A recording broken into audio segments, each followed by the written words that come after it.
And that's my cue to start the show. Welcome to another edition of the Hard Rocket Sports Show, live from high atop Hard Rocket Sports Studios in beautiful scenic Monroe, New Jersey. We are your 2-hour weekly get-together. We bring you all the biggest news around the worlds of hard rock, heavy metal, of course, the wide world of sports. And, guys, welcome to Thursday night, May the 14th in the year of our good Lord 2025, and it is officially spring. We got some nice weather. I know a little rainy. I get it, but it's warm. It's not hot, but it's warm. So I'll take it. It's more than we've gotten for a while, and I'm pleasantly excited. There's so much to talk about tonight. As I crank up the show over here, I got to get my list. But let's see. Exit. Sorry. Just getting my list of things to talk about tonight up on the air. There we go. We got a lot to talk about. Of course, you got the Knicks. Very disappointing loss last night for the New York Knicks. And, you know, they may end up winning this series, but the Knicks have been far and away not the best team in this series. Yeah, they may win 4-2, they may win 4-3, or they could lose at this point. There's a lot of holes in their game, but they're a feisty bunch. So we're rooting for them. Big game tomorrow night. So we'll see how that works out. Bad at home. I would suggest if you're the Knicks, go out there, play your best game of the year, and let's win this thing tomorrow night and call it a day. Another big weekend series. You got the Yankees and Mets Subway Series and the return of Juan Soto to the Bronx. And we're going to have Carmine, our good buddy Carmine Glorioso. I'm sure he's going to want to talk about this in a little while. I'm curious to see how the Yankee fans treat him.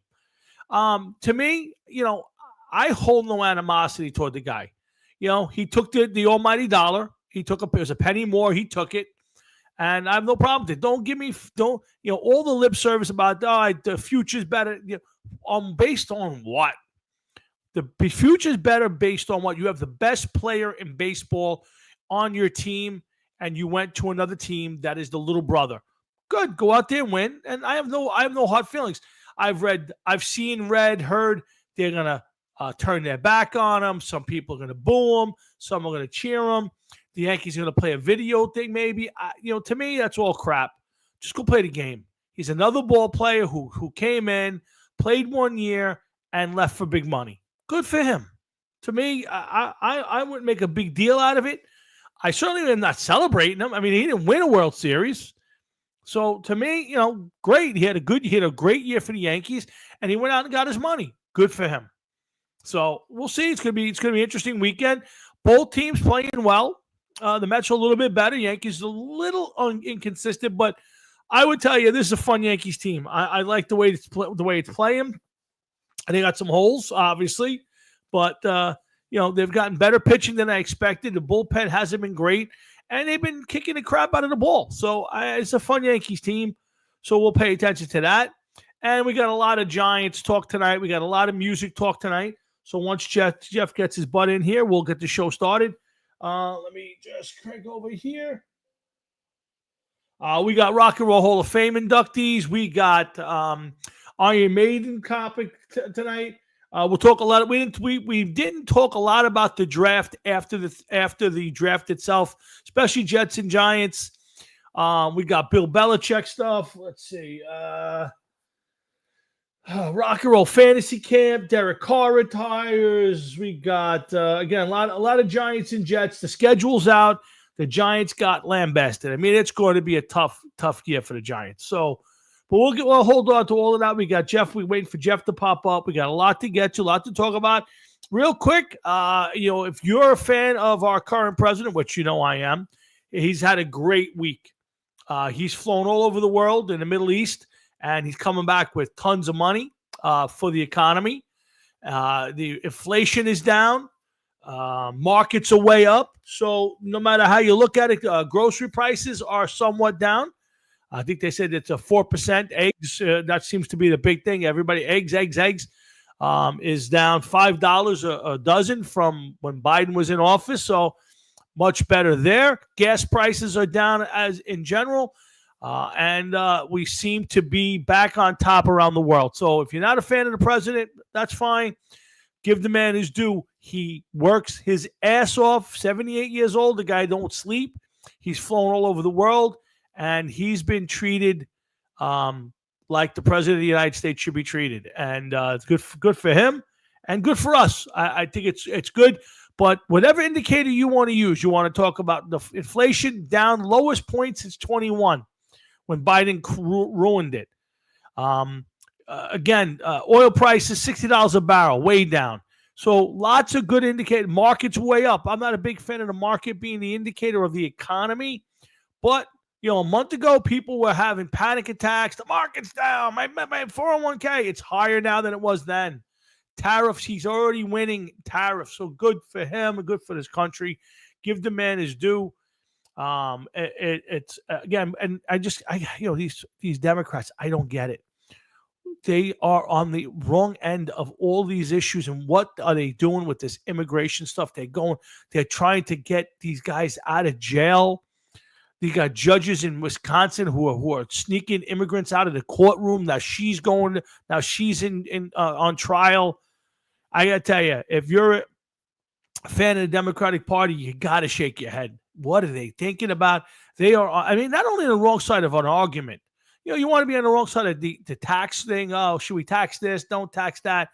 It's a 50-50 argument.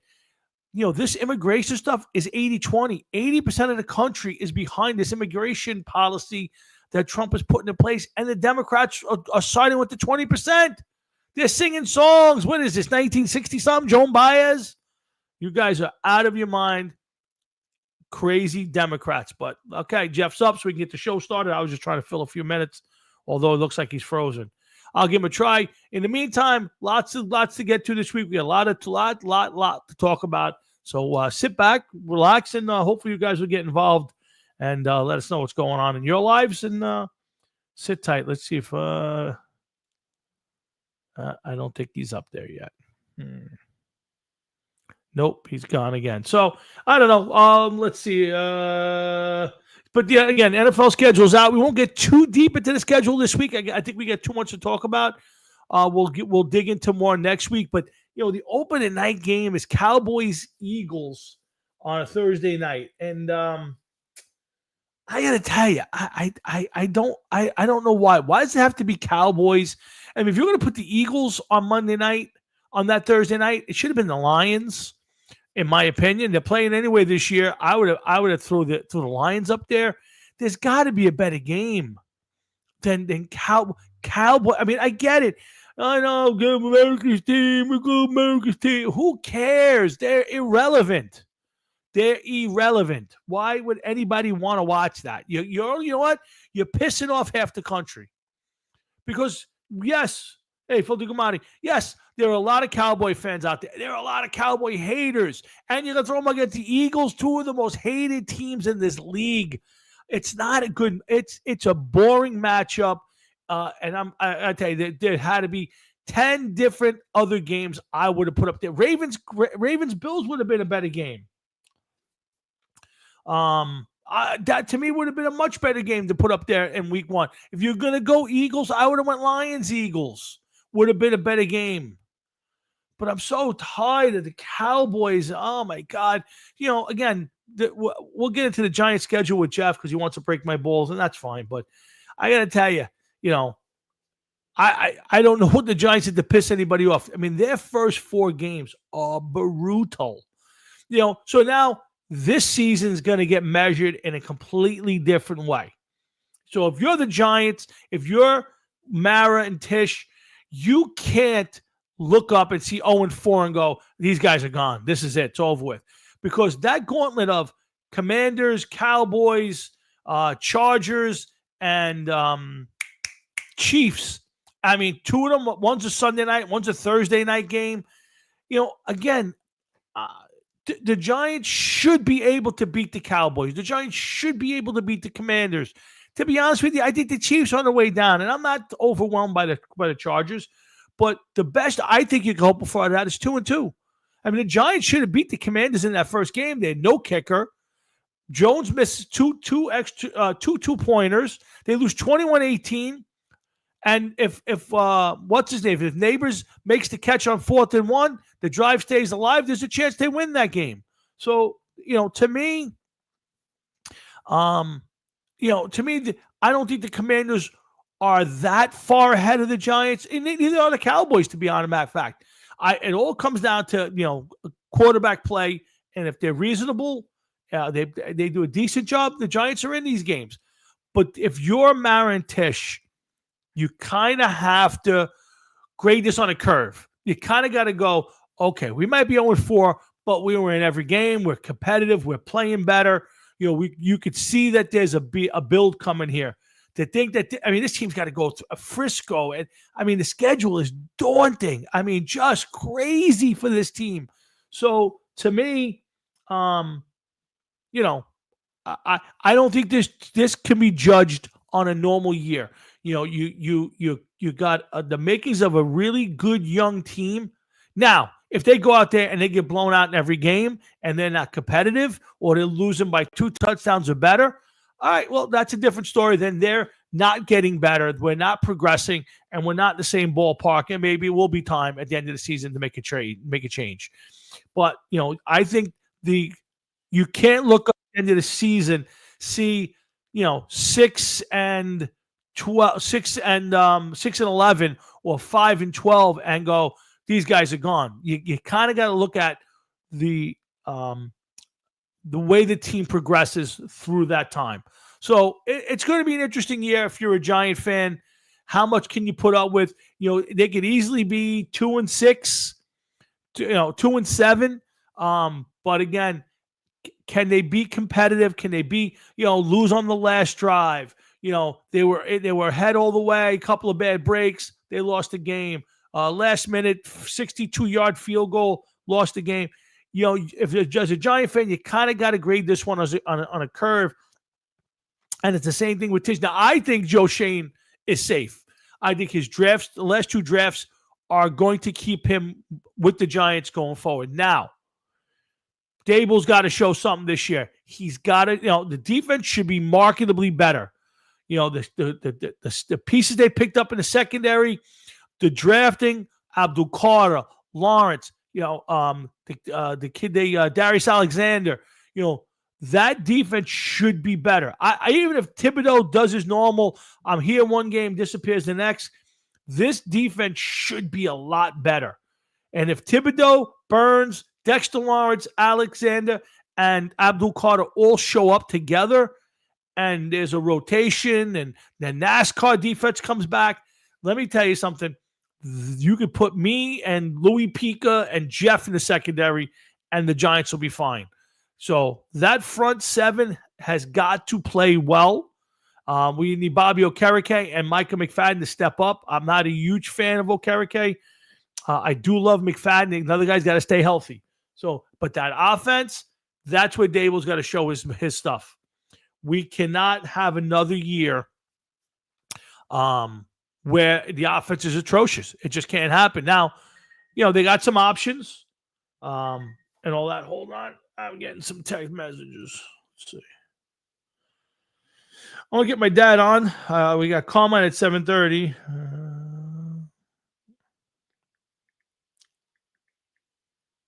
Hold on. Carmine's breaking my balls. Hold on. Sorry, guys. I'm just doing some show stuff.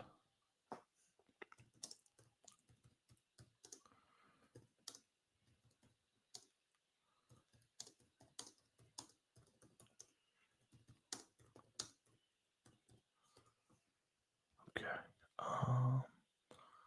Just closing up a couple of things. Okay. I see Jeff there. Let me see if I can get him on the show and we get the show kicked in. What's up, Hefe? You there? Hey, Jeff. Yo, Jeff. Yeah, something's on Jeff's spot. Let's get my Pops on. Hey, Pop, what's going on over there?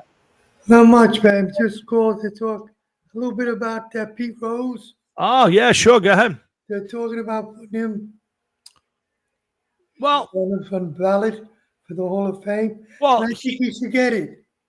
Well, I got to be honest with you. I don't believe. Well, here's how it works. So he can't be elected in on the normal ballot because he's 15 years past his time. So he has to go on one of the veteran committees. They only meet every 3 years. So the next time they get together, I think is in 27.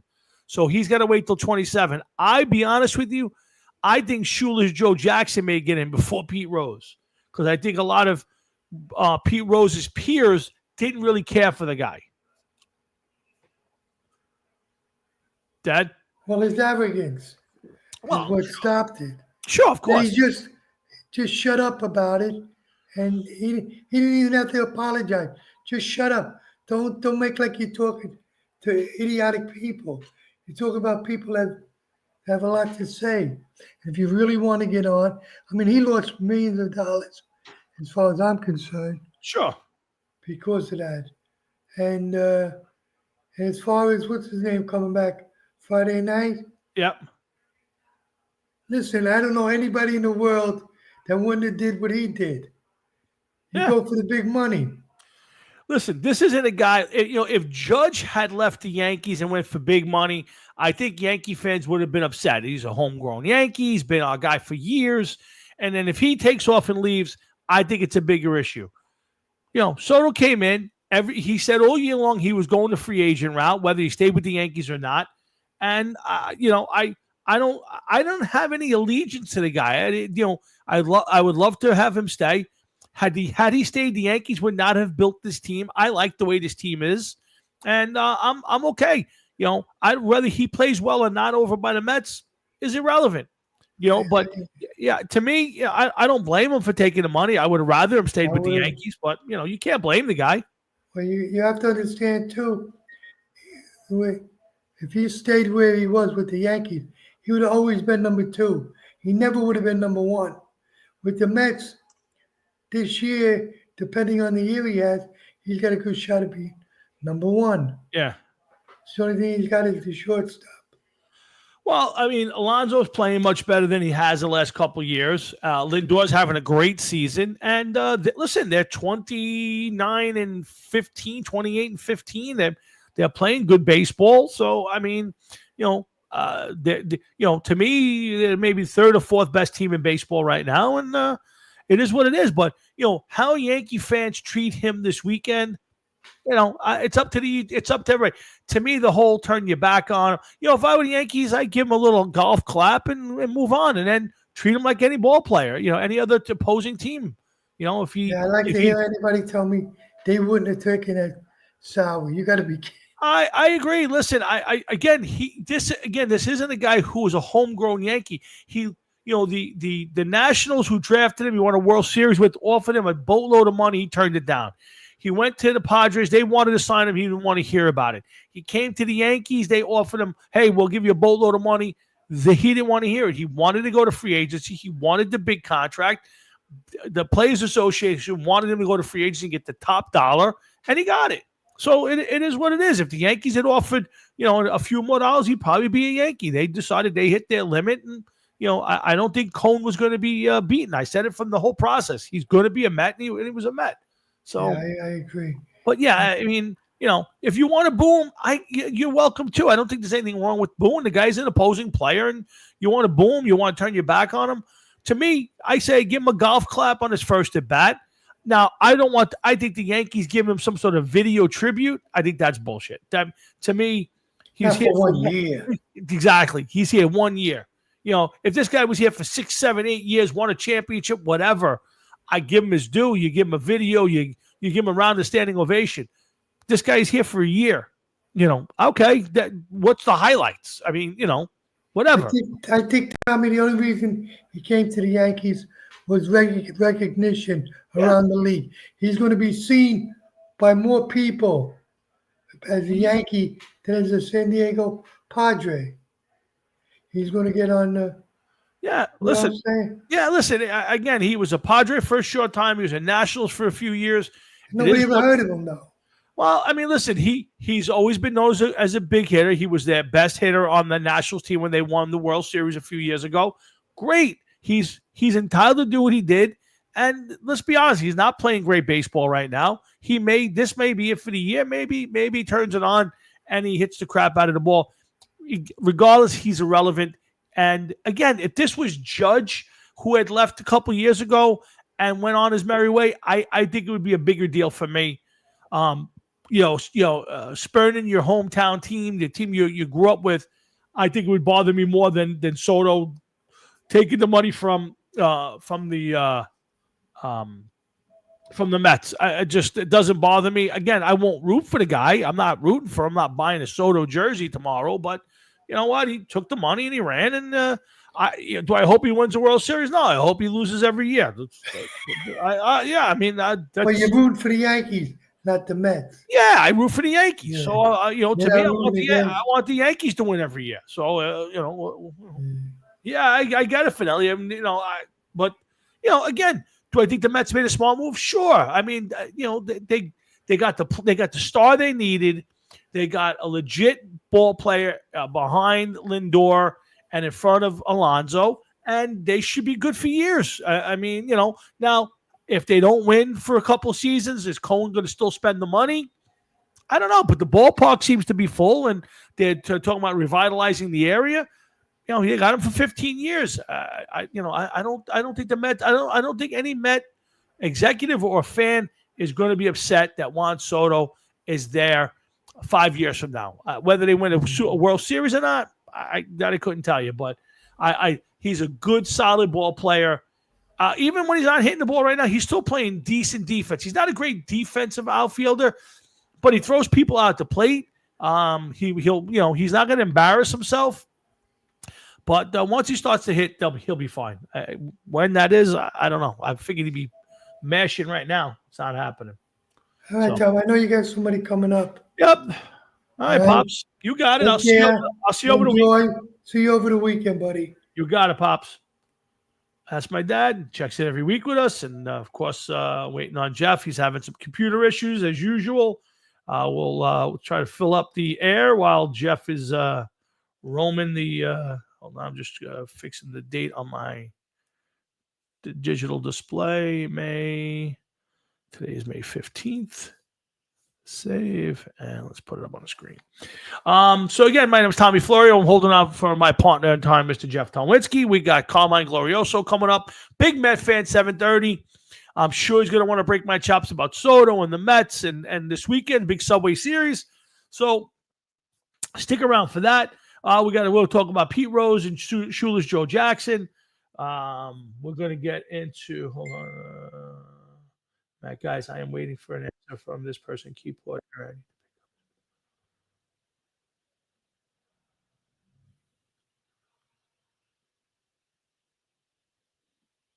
All right, let's see. There's Jeff. Let's see if we get him on. And then I see the doctor has shown up. Let's see if we get Jeff on first, and then we'll talk to the doctor. What's up there, Hefe? Nothing. I think I'm on. Yep, you were completely on at this point. So, Jeff, let's start the show. Jeff, how was your week? Well, same shit, different day. Oh, okay. That is nice. Nice to hear. Okay, Jeff, we got lots to talk about tonight. You got Pete Rose.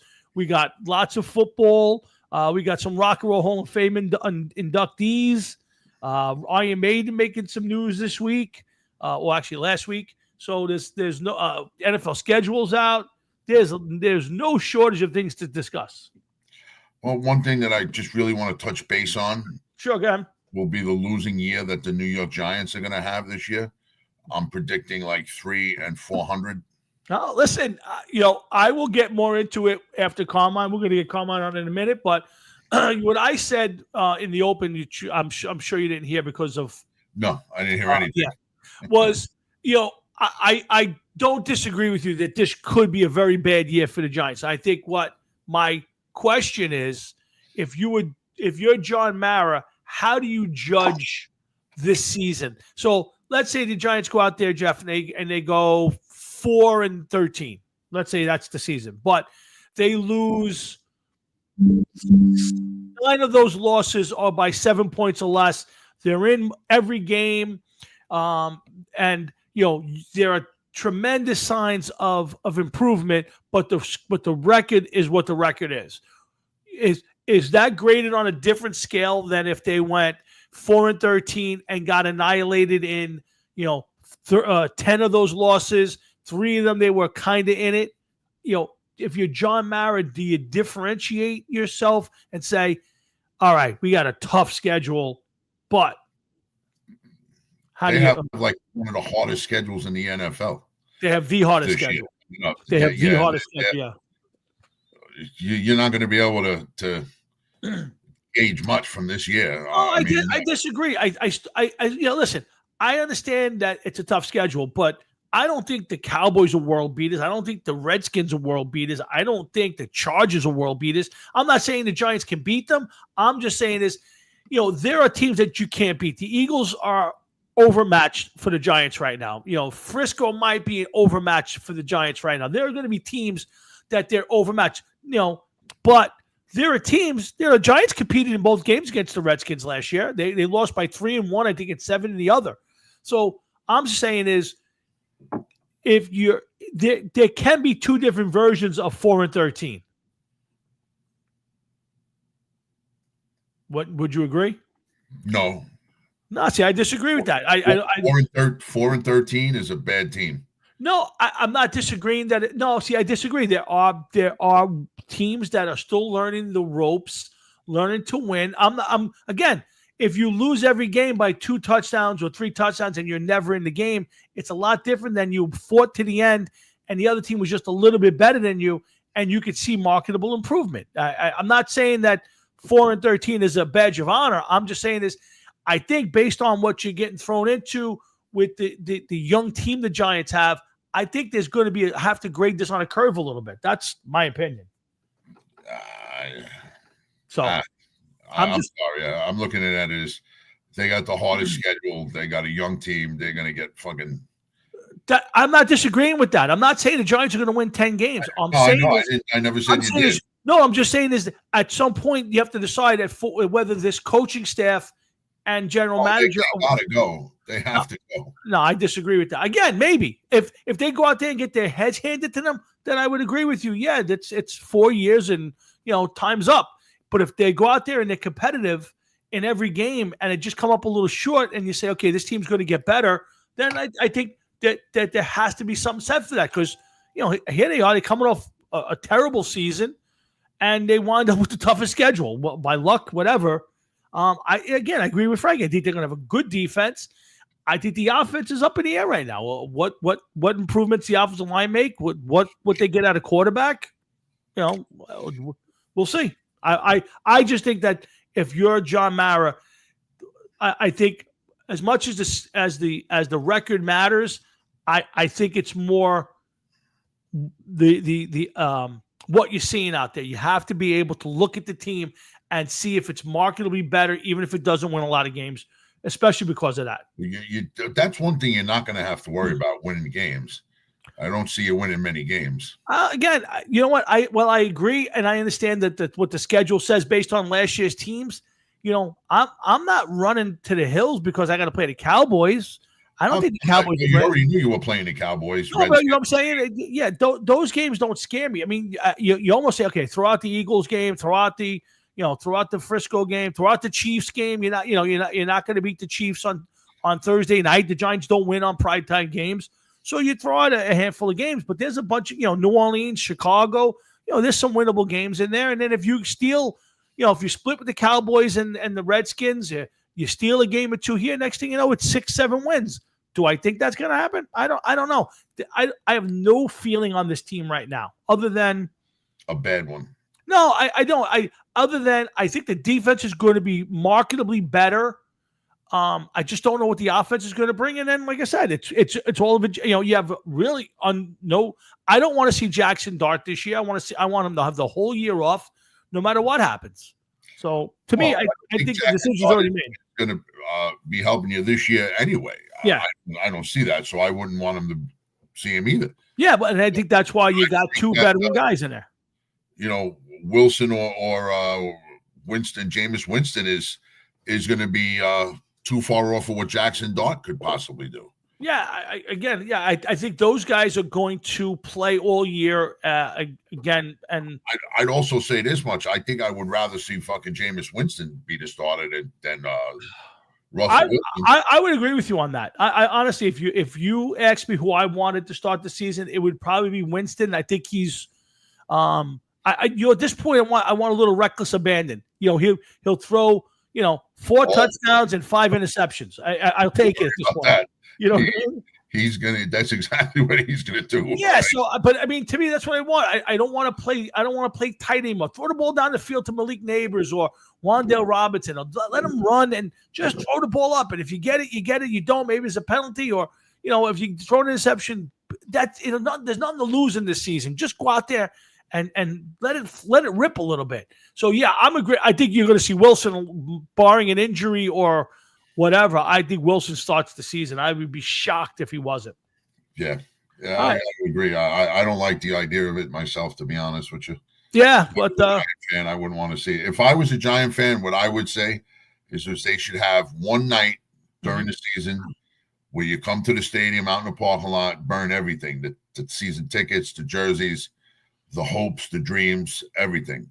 Just leave it in a pile of ash. Well, unfortunately, that happens on jet nights. So we don't do that. We don't do that. It doesn't matter. I have no expectations. I didn't say you did. I'm just saying that's when it happens.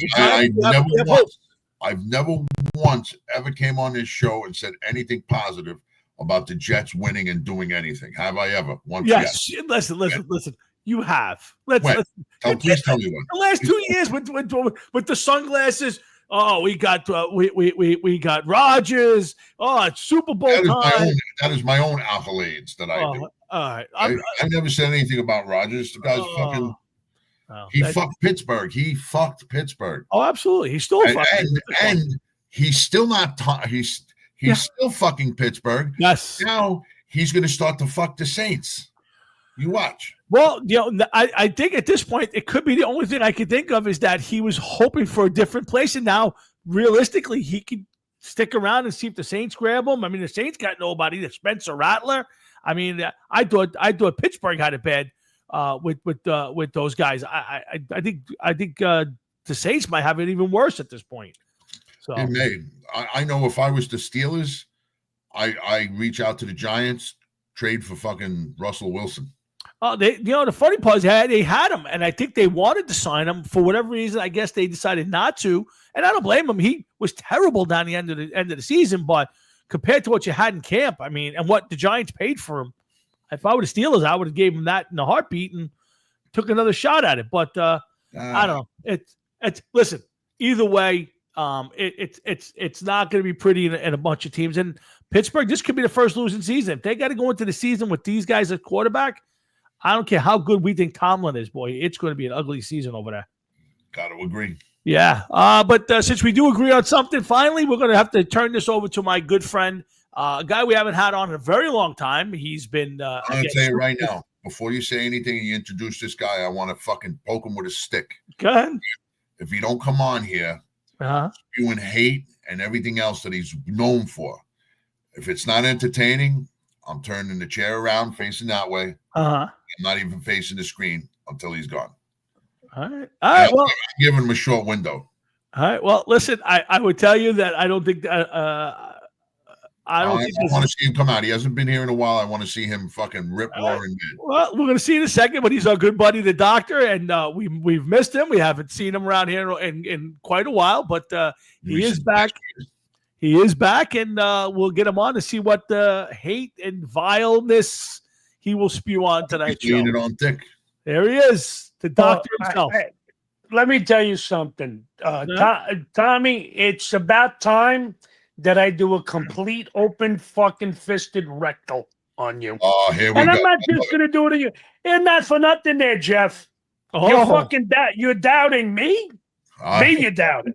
All right, here's what I'll start off guns a-blazing. You ready? Oh, yeah.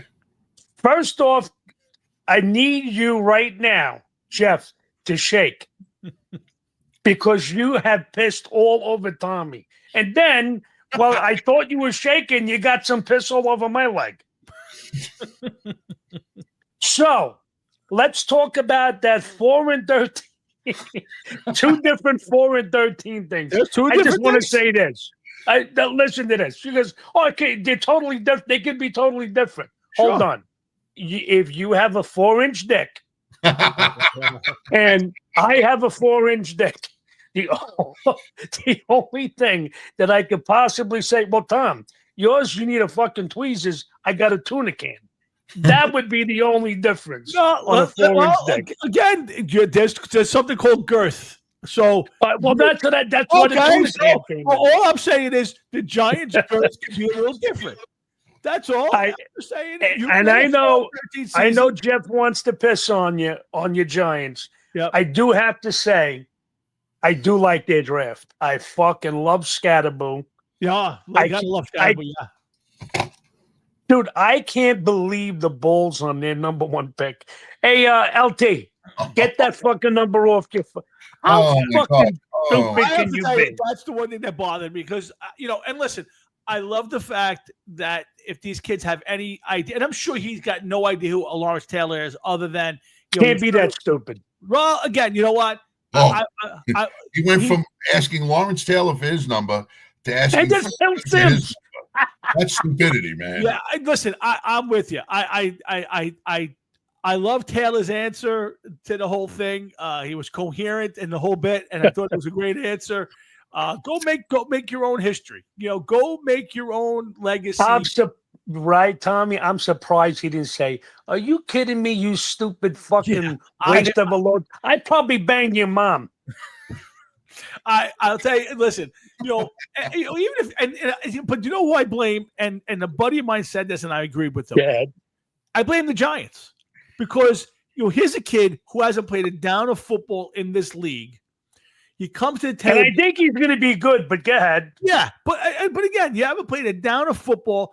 You weren't. I mean, even if you were the first pick of the draft and a no doubter, you're right? You that's the Lawrence Taylor. You kind of got to go, guy. We love you. We want you to be great. There's at least one number you can't have, and that's the number. This might be the greatest player of all time in the NFL by a fucking longful. He's the best I ever saw. Yeah, and so if you're the Giants, you kind of got to go, dude. Don't take this don't put this out there. Don't mention it to anybody. He's lucky it died down as fast as it did. Absolutely. Oh my God, Jeff, that was nuts. Yeah, even for me, and again, I love the pick. That's the guy I've said for weeks I wanted him to get. I was happy it worked out that way. So I'm thrilled. I saw that. I was like, oh, come on, man. That's a tough. You can't. It's almost like if you're Zach Wilson and you showed up first day and you went, I'd like to wear 12. Is that possible? Yes. I'm going to go one better. Never mind Zach Wilson asking for 12. This is like somebody coming over to the Yankees and asking to fucking wear fucking 3. Babe Ruth. Yeah. You know what I mean? Or 4. I wore 3 my whole life. I got to wear 3 when I get here. Even if this kid comes out and turns into be the greatest player ever, you still can't take 56. It's just a different. Nope. There's no argument, Tom. There's no argument. Yeah, it's just you could be said. This kid, just go sit down over there in the corner. Go have your fucking ice cream. We'll bring you your chicken nuggets next. Go sit there. Shut the fuck up. Yeah, that was a rough one, but.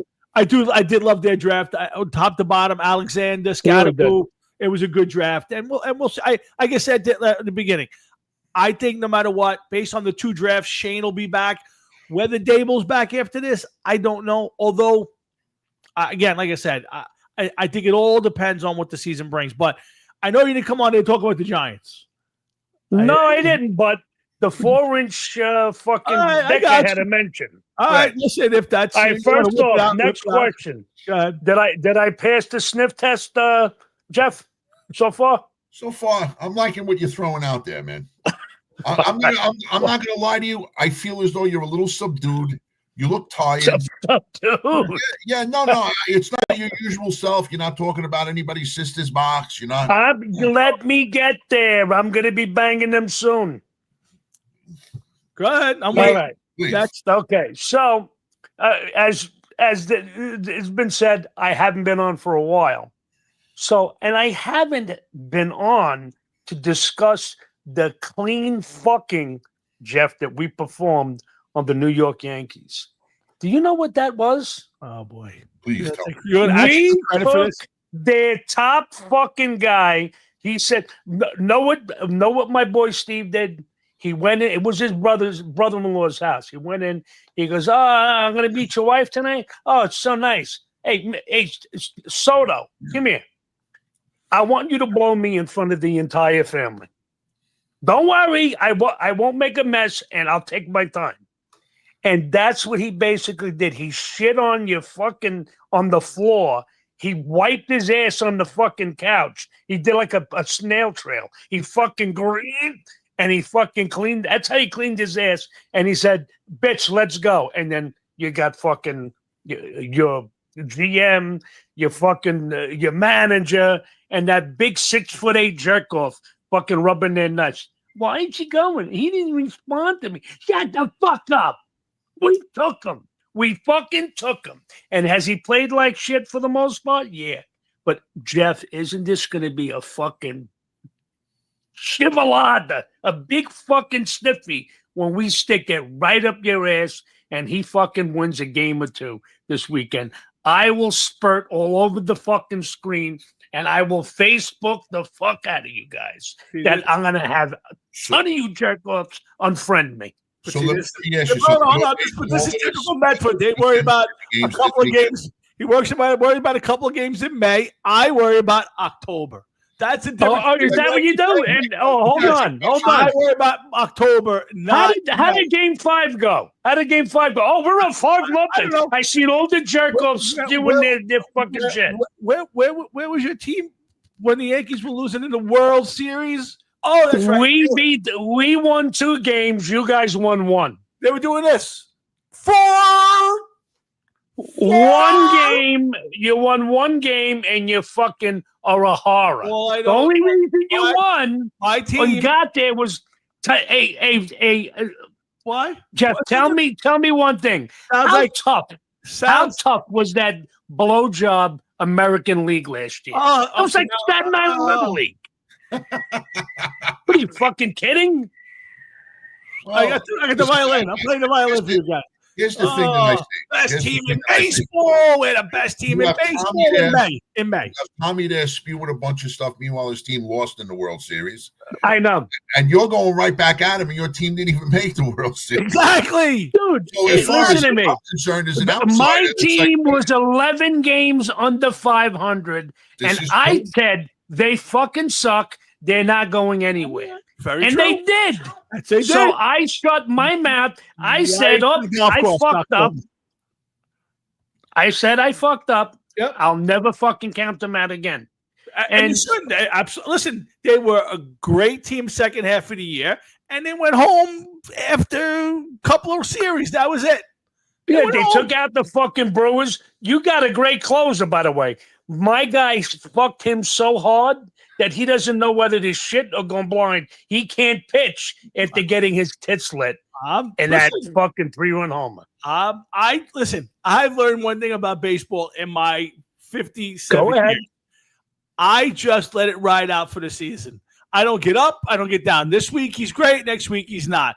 This week he's hitting 409. Next week he's hitting 280.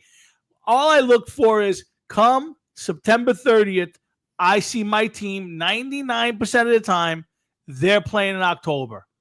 That's and how does the greatest player, and he is the greatest player in baseball, how does he do in fucking September, October? Terrible. BALLS. And that's what he licks.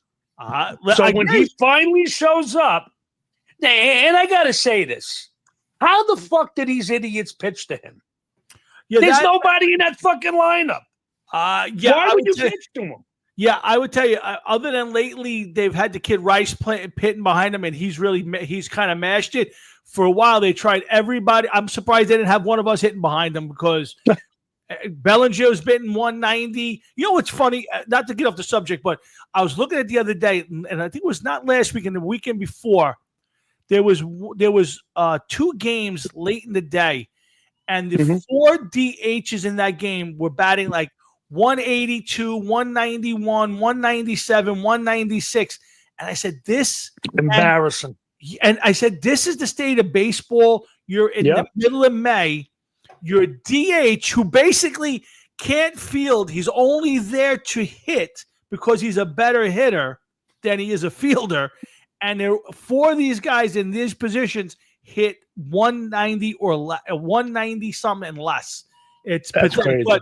But yes, to your point, I don't know why teams continue to pitch to him. I don't know if it's out of respect to say, "Hey, we're not going to pitch Stupid, around though, you." Tom. I'm with you. I I'm mean, with look, if you're playing against a football team, you had LT. Fuck him. We're not putting 2 guys on him, 3. Fuck him. Or he's going to go by himself and we'll do 1-on-1. Why would you do that? He fucking owns you. So guess what? Let somebody else beat me. You're fucking not. That's the way I would do it. I agree with you 200%. And to a certain extent, I think that's what Soto has been seeing with the Mets. And for him, luckily, Alonso's killing it. So for him, at some point, he's going to start getting better pitches and he'll start making better contact and he'll hit. Tom, he is getting decent pitches. Not all the time. No. A lot of times, he comes up, take the first fucking pitch, and it's a cock fastball. And I'm like, what the fuck are you doing? Yeah, once You the have the inability? Yeah. No, you know what it is? He's one of those guys who overthinks things. And it's, I'm going to take a pitch because no matter what, I can get a hit on any pitch and any count. And I He's got a great eye. I got you. Agreed. But at some point when you're not doing well right now, and you're going to get that batting practice fastball on the first pitch because everybody knows I'm not swinging at it, swing at it. Get yourself in the groove. So I disagree with his when you're going really well, you can get away with that. When things aren't going your way, but luckily for him, Lindor's killing it and Alonso's killing it. They're getting great pitching. To me, the MVP of that pitching, team, oh my God. The MVP of that team really is the pitching coach. That guy, I don't know what he does, but he takes a bunch of guys who, for the most part, are number 3 starters or worse. The only guy, yes. Honestly, I'm not downgrading, but those guys on a lot of teams would be 3rd, 4th, 5th starters, and he turns them into number 2s. Forget it. I just looked at their stats. They're not hitting the ball. They're not getting home runs. So not at all, dude. No, pitching holds up. Their pitching has been great. They've been coming up with. I got abused by fucking Mo, that hideous white albino bucket of shit. And he said, "You get Canyon and he sucks, and you get Al Closer and he sucks." And what the fuck are they all doing? You fucking stuttering, mumbling, useless, load, fucking wasted prick. Nothing. Yeah, I think the Mets are again. I go back to your argument. I think the big problem for the Mets right now is where they're at. I mean, I haven't seen anything out of Philly enough yet, or the Braves, but they still got the Dodgers in front of them. There's just San Diego. That's not a fucking. There's no cakewalk there. No, so it's not. I mean, they could win 100 games, and I'm not saying they're gonna, but they win 100 games. Does that fucking mean? Oh, now they're past the Dodgers. They're past the Phillies or the Braves. Until they fucking pass the Braves, I won't believe it. Well, again, I think they have bigger fish to fry, but they're a tough division. But I still think they're going to be fine. They don't have a lot of holes to worry about. I still question their fielding, but they can pitch. They get timely hitting, and they haven't even gotten their best hitter going yet. So the Mets will be fine. I think this weekend's interesting only from the standpoint of this. First off, I think both teams are playing well, so I'm looking forward to hopefully some decent baseball. Yep. I hope as a Yankee fan. Now, again, I said this to my dad. You guys didn't hear it, but I have no ill will toward Soto. Like, to me, he was a mercenary. He was coming in. There was no way. To me, I said it all year. He's going to go. He's going to be a Met. Cohen needs him, wants him. He's going to get him. The guy's going to the highest bidder. I have no allegiance to the guy. So I'm hearing, they're going to turn it. The Yankee fans are going to turn their back to him. They're going to boo him. This, that, and the other thing. To me, you're upset. You're upset. I understand, Tom. Think about this, Jeff. You're a Met fan, and you're not. I don't watch baseball at all, bro. Okay, so then you're smart. One less fucking thing to aggravate you. Since the 70s, these cocksuckers have been fucking. Oh, who did we want? We want Reggie Jackson. And the fucking Mets I never even as a kid did I fucking entertain. Oh, we're going to get this one. Catfish Hunter, Don Gullet, Bing, Bing. It just fucking never ended. Dave Winfield. And until I saw it. So when I honestly thought, you know what we do? Time to start fucking. Take Judge away. They'll be devastated.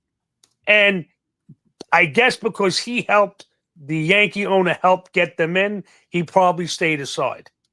Because really, he turned down $400 million. If the Mets would have said $500 fucking million, would they have balked? I don't know. I don't know. Like I said, I take it with Soto is he got the most money he could get. I'm not surprised by it. The only thing if I were the Yankees, I don't want to see them do the video tribute. The guy was a Yankee for a year. Dude, if he was a Yankee for 5 years, I don't believe in that shit. Yeah, I mean, listen, if you're a Yankee, you've been there for 7 or 8, 10 years, you won a couple of championships, and then for some reason they released you, you moved on, and they gave you a video tribute, and you came back.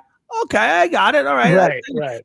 But not something like this, dude. Yeah, and to me, this is like fucking lava. That's how hot this is. Everybody knew coming in that the guy wasn't going to stick around past a year. And if you hold on, let's not say that. Let's not say that because every Yankee fan I talk to, you think they're going to pick the Mets? He's got tradition, and they got the fucking roll call. He couldn't give a fuck if it was a roll call or a hey nanny call. Let me tell you something. Let me ask you something before you go any further. Isn't he a National League guy anyway? Pretty much. Like his whole entire career in the National League. Absolutely. Other than the 1 year with the Yankees, when you get a guy like that that's in one league for so many years, and he's not that he's there for 15 years, but he was in the National League quite a while. Sure. He's probably more comfortable. He's been playing since he's fucking 10, this guy. Yeah, let me ask you this comment. Here's how I knew it. I said it all year. You could Frankie Catalano, Jeff will tell you. I said all year he's going to the Mets. Okay. I thought Cohen needed him, wanted him. He's going to get him. Right. If he wanted to be a Yankee, if he loved the tradition, if he loved playing with the best player in baseball, if it was about, hey, I gotta have $700 million. He could have went to the Yankees at any point last year. They offered to talk to him. And they were going to go over. Was it 750? If he wanted to be the Yankee for all the reasons that Yankee fans thought he was going to be a Yankee, he would have been a Yankee because they would have given him whatever he wanted. He had everything. He didn't care about any of that. He wanted $1 more than the next guy. That's where he was going. Now, do I think he would have went to the Angels for that kind of money over the Yankees or the Mets? No. I think if somebody else had outbid that, he wasn't going to Toronto. I don't know where anybody thought he was going to Toronto for that kind of money. So to me, if the Yankees were $50 million or $25 million more than the Mets or an extra year, he would have been a Yankee. The Mets were going to offer him the most money. There wasn't any money that guy wasn't going to spend. However, he needed to spend it to get him, and that to me, that's the bottom line. I don't begrudge the guy. He wasn't a Yankee. I told Jeff if Judge had left and when he was going and he would have left and came back, I would have been a little pissed off as a Yankee fan. That's my guy, but Soto, no. I thought your guy was going to get him. No, he didn't give a crap what he had to spend, who he's going to piss off. Stevie Boy was getting him. I know. It is what it is, but it's a good team.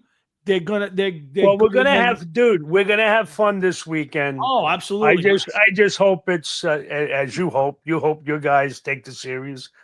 And we hope we do. And if we do, and heaven forbid if we fucking sweep, Captain Jerkoff is going to be going at fucking 300 miles an hour. And that's the beauty of sports. And if you guys get swept, you're going to get a load of shit dropped on you. Fuck yeah, dude. It's all part of the game. Dig, they'll all be all over you. That's what it's all about. As long as you can laugh and smile when it's over. Dude, it is. It is. I mean, this should be fun. This is two of the best Yankee and Met teams I've seen in a while. In a long time. To be honest with you, though, I think the Mets are a better team. Their pitching is better, and the Yankees have still not proven, including Judge, that they hit good pitching consistently. That's the problem for me as a Yankee fan. It's the problem when they get to October every year. They get there, they bludgeon everybody to death, and then they get to a team like the Astros with With that good midget, pitching, right? and a team that got good pitching shuts them down. And that, until Judge and when Stanton's your best player in the playoffs, that tree with legs, That's great. That fucking guy.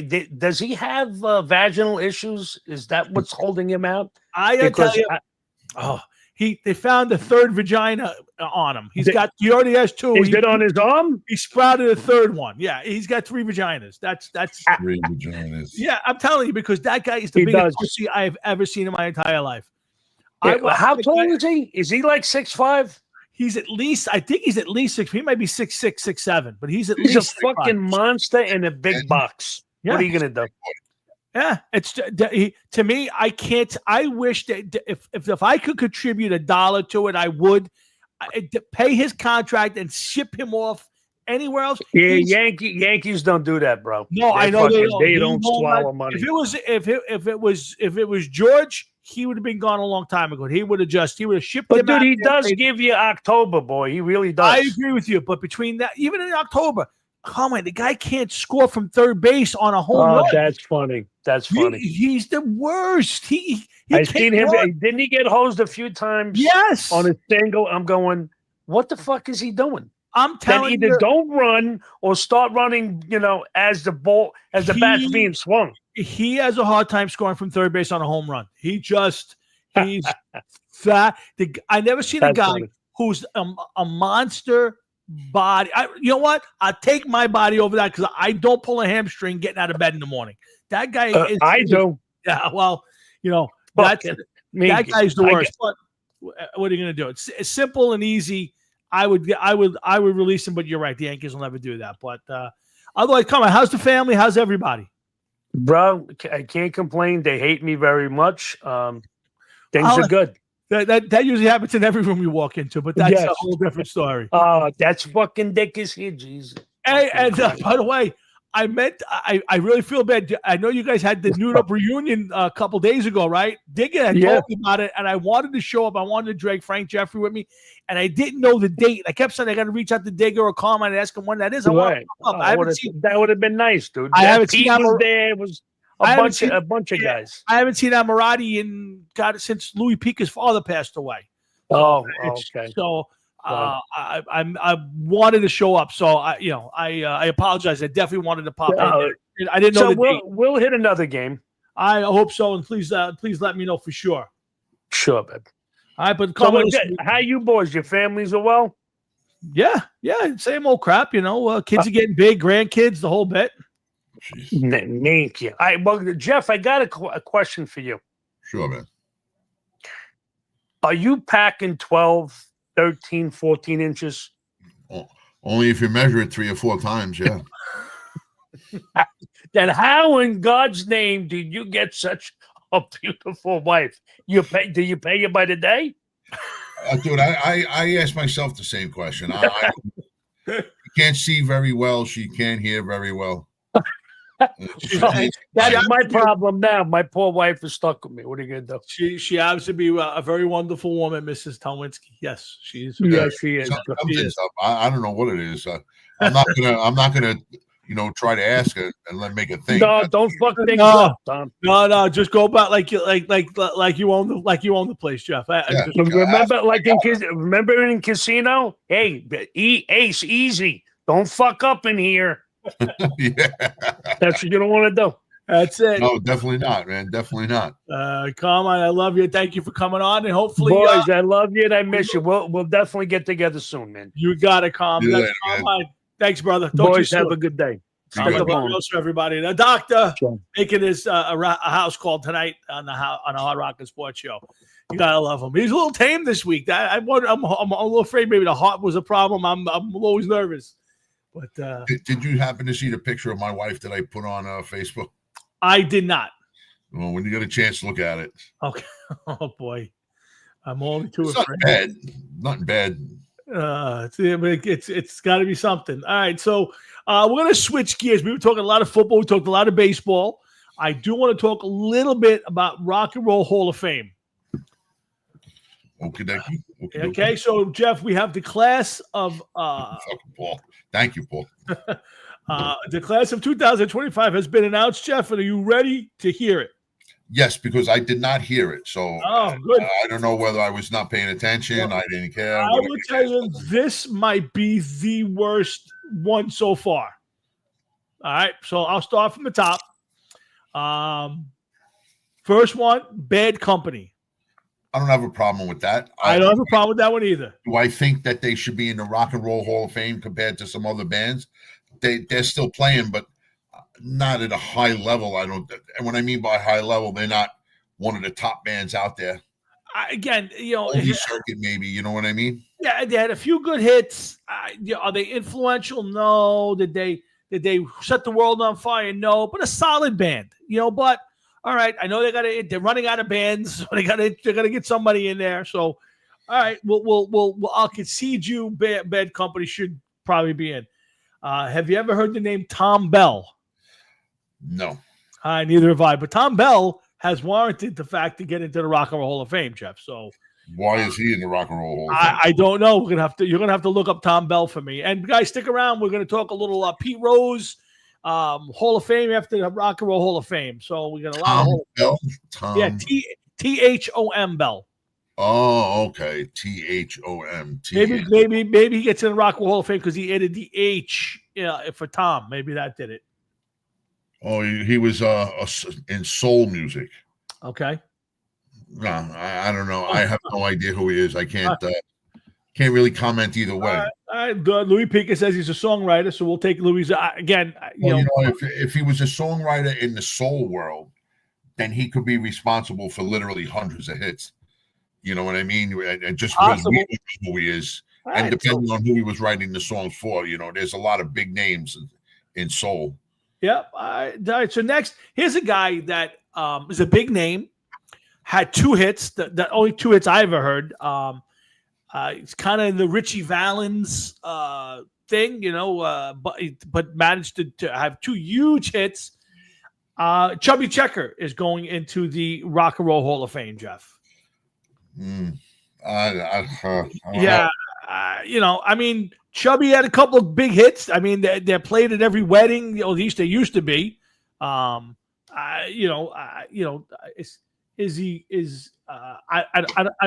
don't necessarily get it. To be honest with you.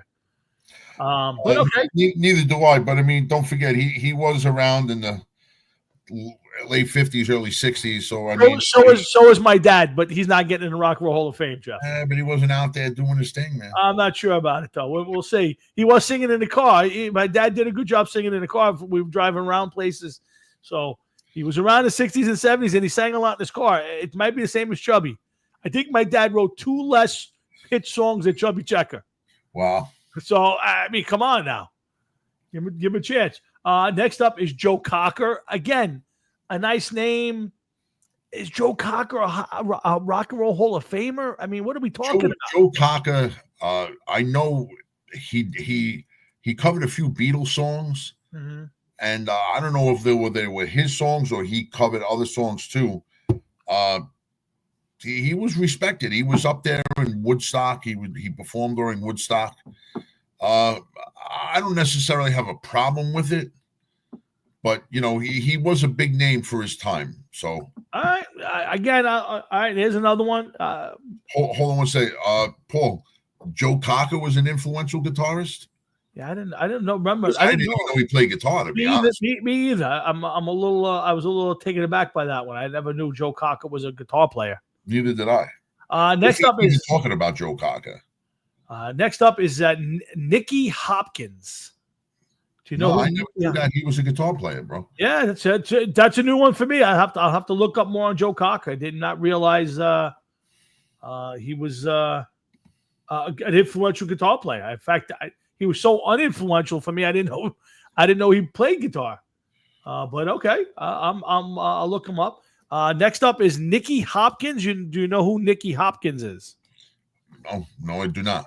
Okay, Nicky Hopkins, Nicholas Christian Hopkins, was an English pianist and organist.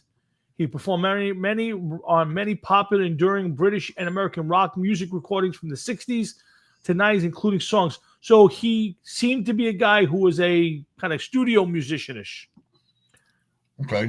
Uh, Sometimes those behind the scene guys have to get in because he could have played on God knows how many hits. Well, he played on. I mean, he played on some with some big names. I mean, he recorded songs with the Beatles, the Rolling Stones, the Who, the Kinks, Steve Miller Band, Jefferson Airplane, Rod Stewart, George Harrison, John Lennon, McCartney, Ringo Starr, Joe Walsh, Peter Frampton, Jerry Garcia. So yeah, his bands were the Screaming Lords of Such and the Savages, Cliff Bennett and the Rebel Rousers, Cyril Davis All Stars, Jerry Garcia Band, the Kinks, the Stones, the Jeff Beck Group, Steve Miller Band, Quicksilver Messenger, Service, and Night. So Yeah, he sounds like he definitely played with his share of people.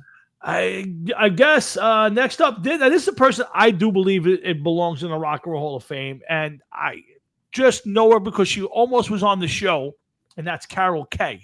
She was a tremendous bass player. Look Yes. her up. Oh, you know her. Okay. Yes. So I would say, okay, Carol Kay did some cool stuff. But we'll have to. I'll concede that. Next up is Cyndi Lauper.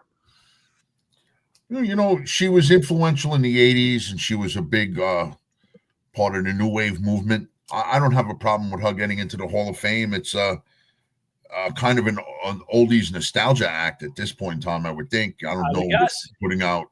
I saw her a dozen, maybe 8 years ago in Camden, New Jersey, and her voice wasn't bad. She just talked the entire time. She just talked, and I was like, after a while, just shut up and sing your songs. I don't need a story every song. Yeah.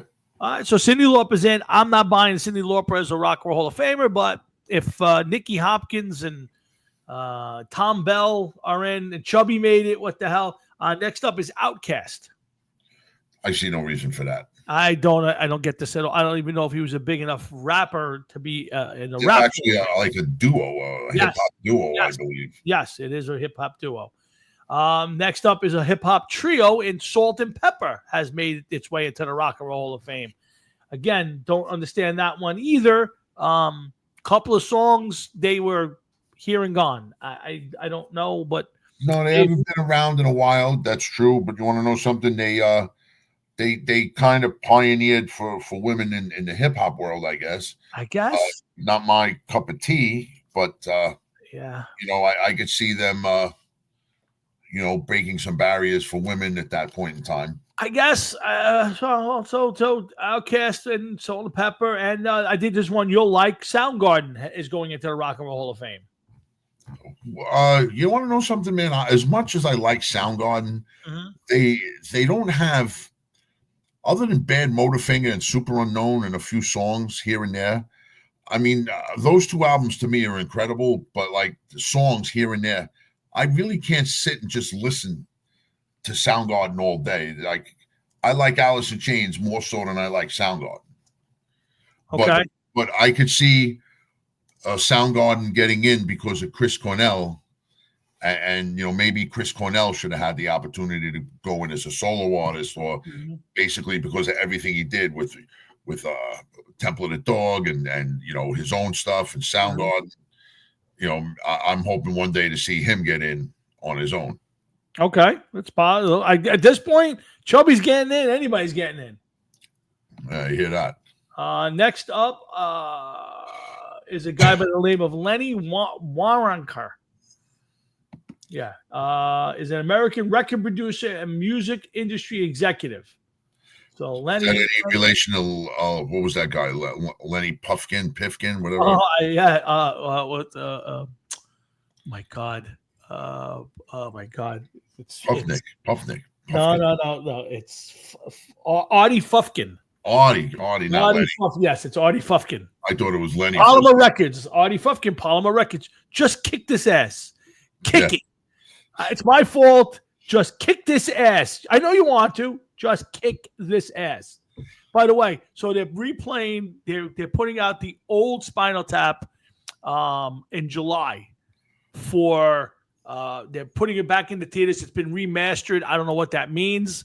They cleaned it up, whatever. But they're reissuing that, and that will be in the theaters for a short run before the sequel comes out in September. So I will be setting up excursions for whoever can make it. I think it'd be fun to once again see that movie in the theaters. Hopefully, they'll add in some deleted scenes and all that good stuff. But it'll be a good excuse to get the boys together. Somewhere around July the 5th that's when that's coming out. So maybe we'll do July 12th. I'm busy, so please plan it around there. Any other day, I'm good to go. I will plan it. We'll maybe do a Jeff's birthday night out for the boys and go see Spinal Tap and have some dinner or something. But all right, so let's move on. A couple more. The White Stripes are being inducted into the Rock and Roll Hall of Fame. I don't know. They never did anything for me, the White Stripes. I don't understand them and the allure of them. But I mean, some people like them. Yeah, I don't doubt that they have fans. I don't doubt that they had some commercial success. Maybe I just say that at some point we need to hold these institute. Why don't we just change it from Rock and Roll Hall of Fame to the Music Museum, and then you can put everybody in. Right? It's the Music Museum. It's no longer a Hall of Fame. See, a Hall of Fame to me means the best of the best. You want to want these people to be remembered because they were so big and popular and influential, and they were, they're the Kisses of the world. They're the Black Sabbaths of the world. They should go down in history. And then I agree. Totally agree. You walk two steps over, and I got the White Stripes, and I got Tom Bell and Salt and Pepper, and it just don't make any sense to me. So call it the Music Museum, and you could put everybody in, Jeff. At some point, we can get in the Music Museum. Yeah, Tom, I totally agree. I've always said call it the Music Hall of Fame. Yeah, I don't get it. And the last one is Warren Zevon, from Werewolves of London. I don't know. He had a couple of decent hits. I'm not sure. There was another song I think he did. I think it's called "Excitable Boy." Let's say so. Lawyers, Guns, and Money. Roland, the Headless Thompson Gunner, and yes, "Excitable Boy." Yes, feature on that album was "Excitable Boy." I never heard of that one myself. Again, I don't know. He teamed up with members of REM in the blues rock outfit Hindu Love. Again, a couple, him and Chubby can lay next to each other. I guess. This is the problem I have. And then there's other bands. I don't know. That's for sure. Yeah. Now, my thought with the Iron Maiden was Iron Maiden actually went out and said, I don't know if they wrote a letter or they just put it out there and said, please don't put us in the Rock and Roll Hall of Fame. We don't want to go into the Rock and Roll Hall of Fame at this point. And I don't blame them, because to me, it's no longer, there's no prestige to it. And I'd be honest with you, if I was Iron Maiden and they said, we'll put you in, you're going to go in, I would tell them I'm not showing up. I don't blame them. And they have that right, man. Without a doubt. Yeah. I again, for me, it just, if you want to say, Tom, you're out of touch, you don't know some of these guys that, they've had great careers. Outkast was great. And, Salt and Pepper sold billions of records. And Tom Bell was so influential. And Joe Cocker was a legend. I get it. Maybe I missed it. But you can't tell me that I missed the boat and Iron Maiden, the train shouldn't have pulled up to their station a long time ago. So to me, if I'm Iron Maiden, I would piss on them and tell them, yeah, we got voted in. Great.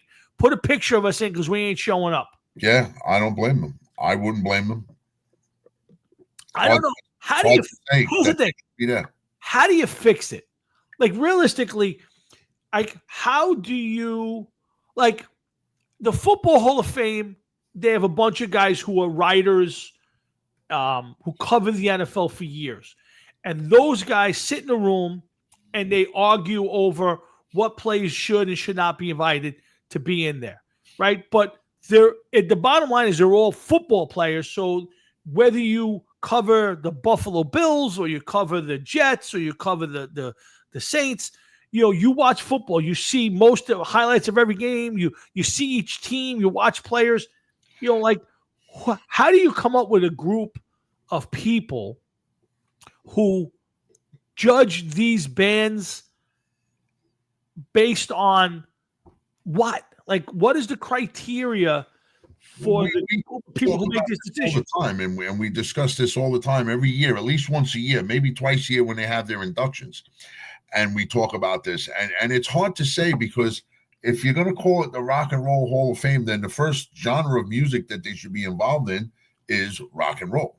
Right. Okay, now there's a lot of different genres of rock and roll. If you were to take rock and roll and make it its own category, and then branch out off of that, and you could go in 1,000 different ways, which would cover a lot of different bands, or you could just change the name of the institution to the Music Hall of Fame, or the Music United States Museum of Music, or something of that nature, and then you could put whoever you want in there, and then you won't have anybody having this argument about what's what. So, but without saying, you're making it too broad with a title that not everybody agrees with. So it's hard to even have a normal conversation about this, because it's like, does Iron Maiden belong in the Rock and Roll Hall of Fame? Well, you know what? I'm not going to say they're obscure, because they're not. They're around almost 50 years. They're an influential band. They've been around for God knows how long. They didn't disappear like some bands did for 5 years, 10 years, whatever, and then come back on a couple comeback tours, and then, guys come and gone and left, and then new members come back. They've been pretty steady through their whole career. Yeah. I see no reason why they're not in the Rock and Roll Hall of Fame. Is the Rock and Roll Hall of Fame afraid of putting in a band like that? Are they afraid of, like, is Marilyn Manson in the Rock and Roll Hall of Fame? I don't know. Is Alice Cooper in the Rock and Roll Hall of Fame, or any of the hair metal bands in the Rock and Roll Hall of Fame? No. You put in Black Sabbath into the Rock and Roll Hall of Fame. You finally got Priest into the Rock and Roll Hall of Fame. Put bands that deserve to be in there, man. Well, yeah. I mean, Iron Maiden is about as influential as a band as you can get.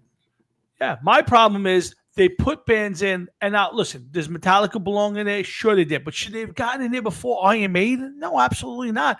Guns N' Roses, should they be in the Hall of Fame? I say no. But even if they did deserve to be in there, which they don't, by the way, and I'll argue this to my deathbed, that they had one great album, one decent album, and they disappeared for 100 years. Iron Maiden goes in before them. I'm sorry. It just, to me, there should be a pecking order based on, there may not be a Metallica if there was no Iron Maiden. I don't know, how did Kiss get in there so late? I mean, how did some of these other bands get in there? How did Rush take forever to get in there? While it's hard to argue your point, okay, the only thing I could think of is that a lot of the bands that do get in there, not all of them, a lot of the bands that do get in there hold on, I have something going on with this fucking thing. Okay, sorry about that. No problem. A lot of the bands that go on there definitely have some radio influence, radio hits. There were big radio bands, video bands. Iron Maiden was one of the few bands that did not benefit. When did you ever hear an Iron Maiden song on the radio? Only one song I ever remember hearing Iron Maiden was "Run to the Hills." Once in a blue moon. Once in a blue moon. But I mean, you don't hear them on the radio. I've heard Priest songs on the radio. I've heard Sabbath songs on the radio. I've heard Rush songs on the radio.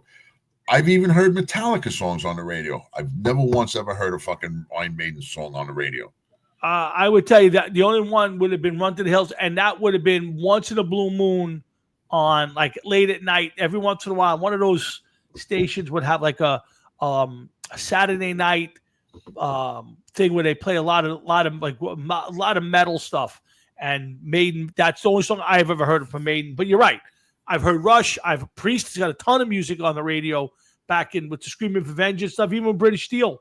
A lot of that stuff made it onto the radio. Rush, obviously, with the everything after Moving Pictures wound up on the radio. So you're right. I just don't know how you do a Three Dog Night. I'll be honest with you, Louis. I don't know enough about them. Yeah. What was their singer, Louis? Do you know their singer's name? Chuck something, I think it was. He had that big fucking mustache. His penis exploded. What? Yes, look that up. Wow.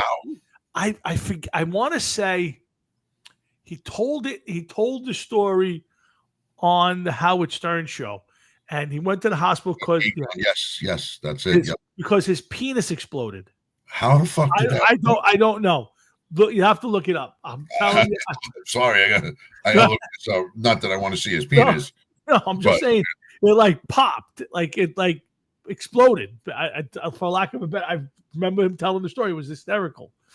Obviously, it was something to do with like a drug fueled thing, and just his penis. It was a whole big thing.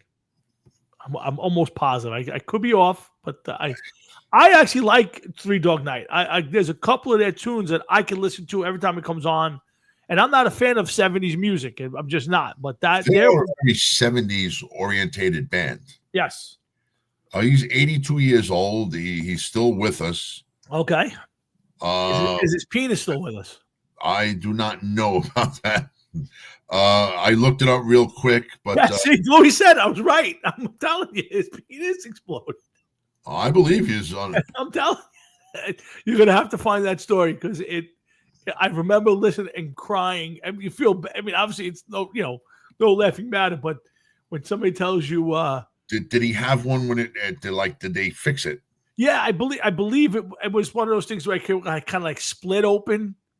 Like it was somehow got engorged and it just kind of popped.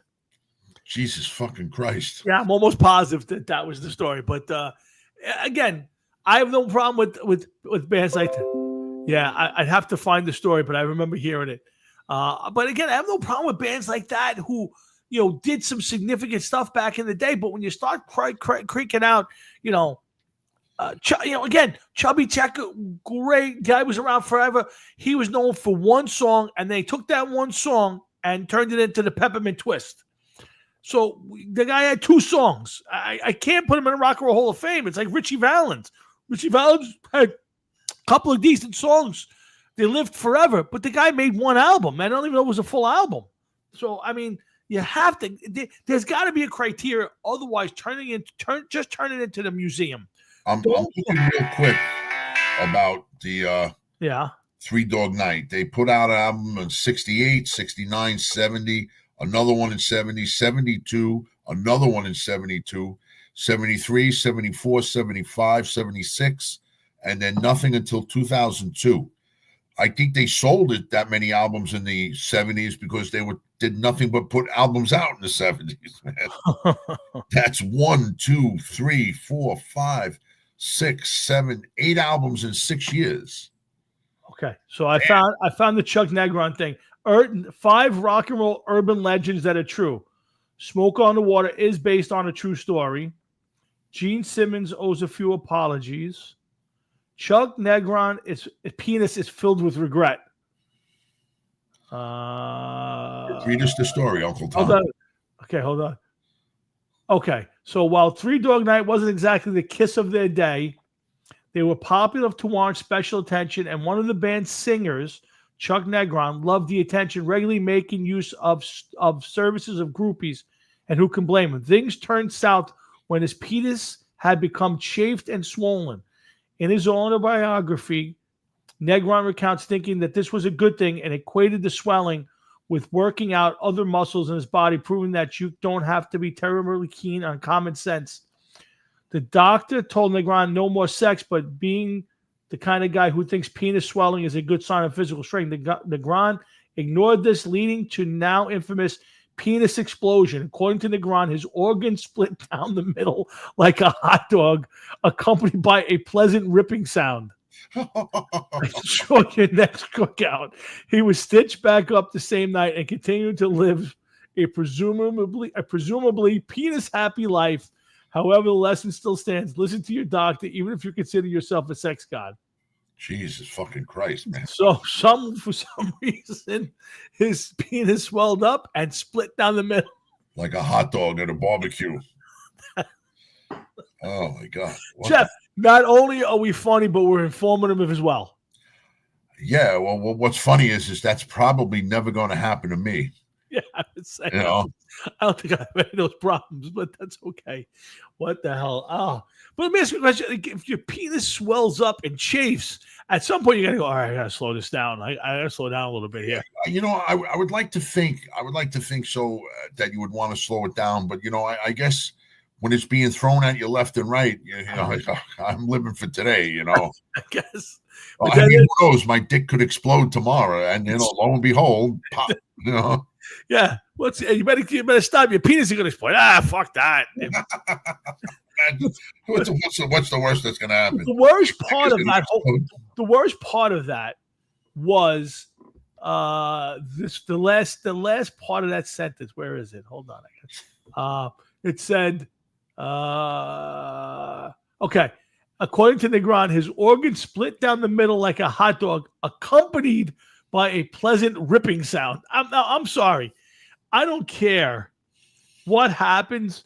The sound of your penis ripping down the middle could not have been a pleasant sound. No, I know. I'm sorry. I'm old school that way, Jeff. If I got my penis caught in the zipper, I can't even begin to tell you the pain that has. Could you imagine being there and all of a sudden your penis, you're watching your penis rip down the middle and you hear it's accompanied by a sound? No, I'm sorry. But I do remember as a little kid, zipping my pecker in my pants. And man, I remember putting on quite the show. Oh, you're hopping, you're jumping, you're yelling. Imagine you're sitting there and all of a sudden your penis is splitting up the middle and it's a sound that goes with it. Yeah, I think I frightened it to the point where it won't come out anymore. That's a whole different conversation.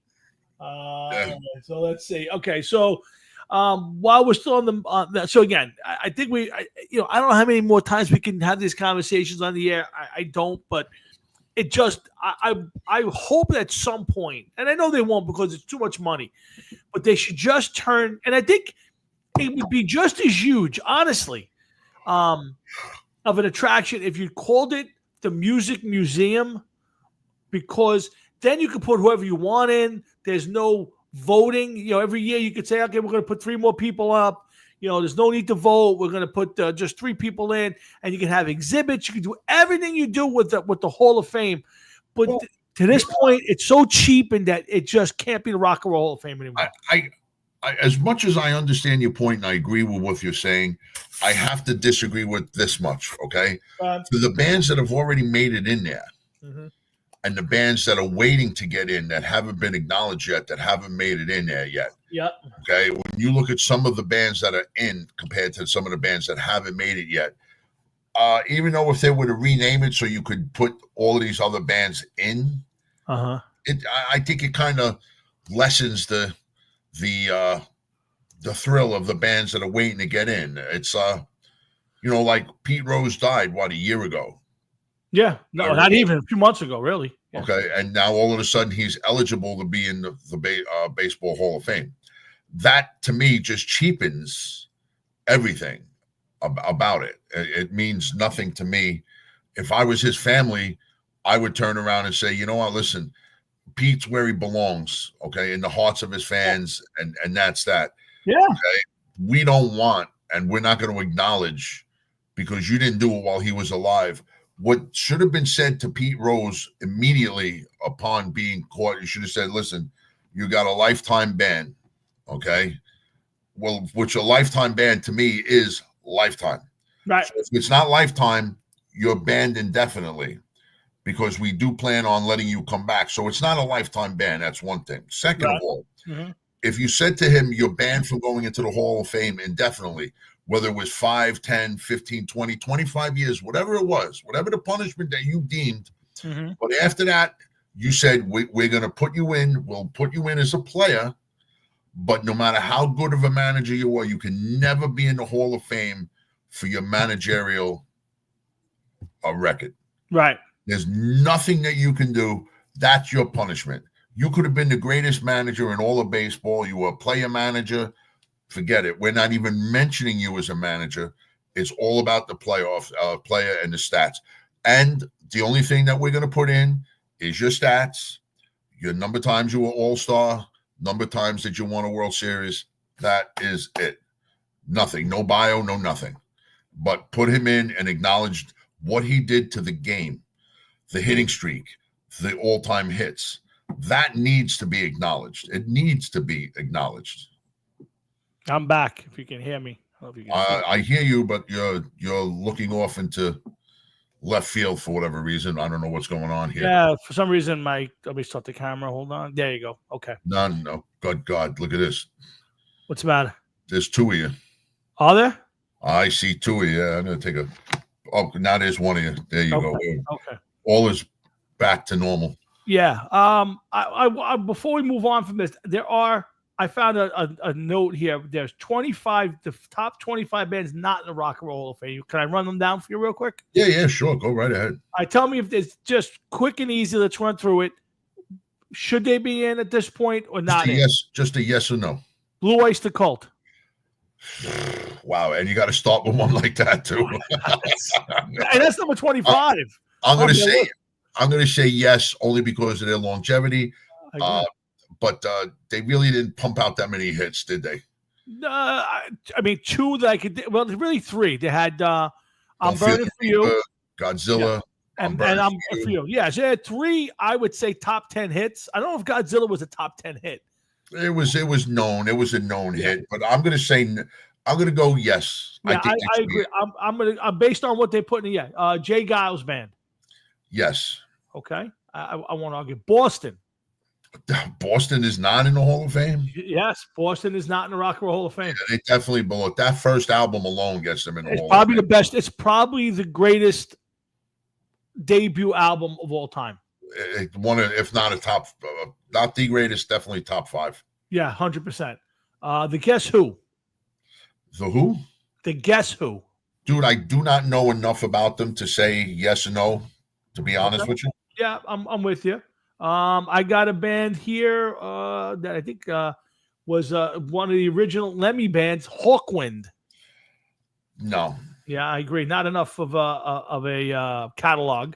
How about Steppenwolf? That Steppenwolf, Three Dog Night, Guess Who, kind of like those three bands kind of remind me of one another with their hits. I remember the albums I used to be able to buy out from K-Tel or whatever it was. Oh. And those were like the songs that were on those albums. I'm going to put them in the same category as Three Dog Night and Guess Who and say, nah, I don't think they should get into the Rock and Roll Hall of Fame. How about Nazareth? 4 bands that are in that category. How about Kansas? That would be 5 bands. Okay, number 17. Kansas, while their singer just died not too long ago, it's kind of, I'm not going to say a quiet band, but they only had that short spurt and a couple songs in the 70s. So I'm going to say no. Okay. Number 17 is Iron Maiden. We've already talked about Maiden. So I'll for a lot of different reasons. Yeah, I'll skip past Iron Maiden on that one now. You realize Iron Maiden changed singers a couple times, had changed drummers a couple times, guitar players, and their product never dipped. No. Until they got to be an older band. Yes. Maybe we just lost interest in what they were doing. No, I think they just went too far off the reservation for me. I agree with you. I know exactly what you mean.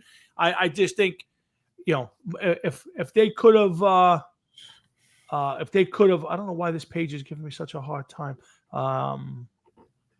Okay. You are frozen and have been I think it's something to do with this page. I'm going to have to bail out of this page. Well, finish up if you can. It seems like it wants to. All right, so you can hear me, right? Yes. Okay. No, I know I'm frozen on your screen. Humble Pie. I do not know enough about them. Yeah, I'm the same. Here's an interesting one that I'm shocked is not in. Is Crosby, Stills, Nash, and Young are not in the Rock and Roll Hall of Fame. They deserve to be in the Rock and Roll. I would agree with that. I'm not a huge fan of the music, but so many great hits. And 4 of the biggest names from that era, I shocked they're not. Blood, Sweat, and Tears, I don't know enough about. Blood, Sweat, and Tears kind of goes with the Crosby, Stills, and Nash. They had some songs and were kind of influential in their time. They didn't last much longer than their time, but I would say that, I'll say Uh-oh. Tommy is gone. I don't know if I'm alone or what. That is one ugly man on this side of the screen. We'll have to wait for Tommy to come back. Back. Okay, Okay, so Thin Lizzy, Thin Lizzy, yes. Foghat, No. Toto. No. Although, you know what? Toto had a lot of influential musicians, too, in their band. They did. They did. Their drummer, I forget what their drummer's name was. Jeff something. Jeff Picoro. Yeah, he was a well-respected drummer. America. That's an interesting one. A lot of big hits. Horse Yeah, with No I Name, know Sister Golden Hair, Tin Man, Ventura Highway. It's a lot of big hits. I guess you gotta. Uh, I know that I was a kid. The Horse and No Name yeah. was a big one for me when I was like 4 or 5 years old. REO Speedwagon. I would say no. One great album, bunch of decent albums. They made a career off of some of those songs, though. Oh, Tom. yeah. Styx. That's an interesting one. I think Styx, yeah. I think they were a bigger band than we realized. We just didn't listen to that genre of music. Emerson, Lake and Palmer, not in the Rock and Roll Hall of Fame. That's an Really? interesting one. I got to say yes to that one, too. I would say so. Just the three, the guys in Greg Lake, Keith Emerson, great. Grand Funk Railroad's not in the Rock and Roll Hall of Fame. That's an interesting one. I'm not a huge fan, but not a huge fan either. I know if I'm going to say no with that one. Okay, and Jethro Tull. Jethro Tull's not in the Rock and Roll Hall of Fame. Well, it says here not in the Rock and Roll Hall of Fame. Wow. Well, I'm going to give them the nod. I would agree. There obviously that to the point of that list, there are still a bunch of bands out there that have not made it to the Rock and Roll Hall of Fame that probably should be more in the conversation. Again, I think that as time fades, it goes away. But Chubby Checker seems to kind of been hanging around. So for a long time before he got in. You know what? Yes, but Chubby Checker was also, like we said, late 50s, early 60s. Yeah. My thing is simply this. You know what? A lot of these guys are not going to be with us that much longer, some of them. Okay. You're dealing with some of these bands with people in their 70s and 80s. If you're going to put them in, let's not put in bands like Salt and Pepper and shit like that. Let's hold off on them. Let's put in the bands so that these people know that they were appreciated while they were alive. Like one band, I only know a few of their songs. I tried to listen to some of their stuff only because I was kind of curious about it, and it just not for me. The Moody Blues. Oh yeah. No, yeah.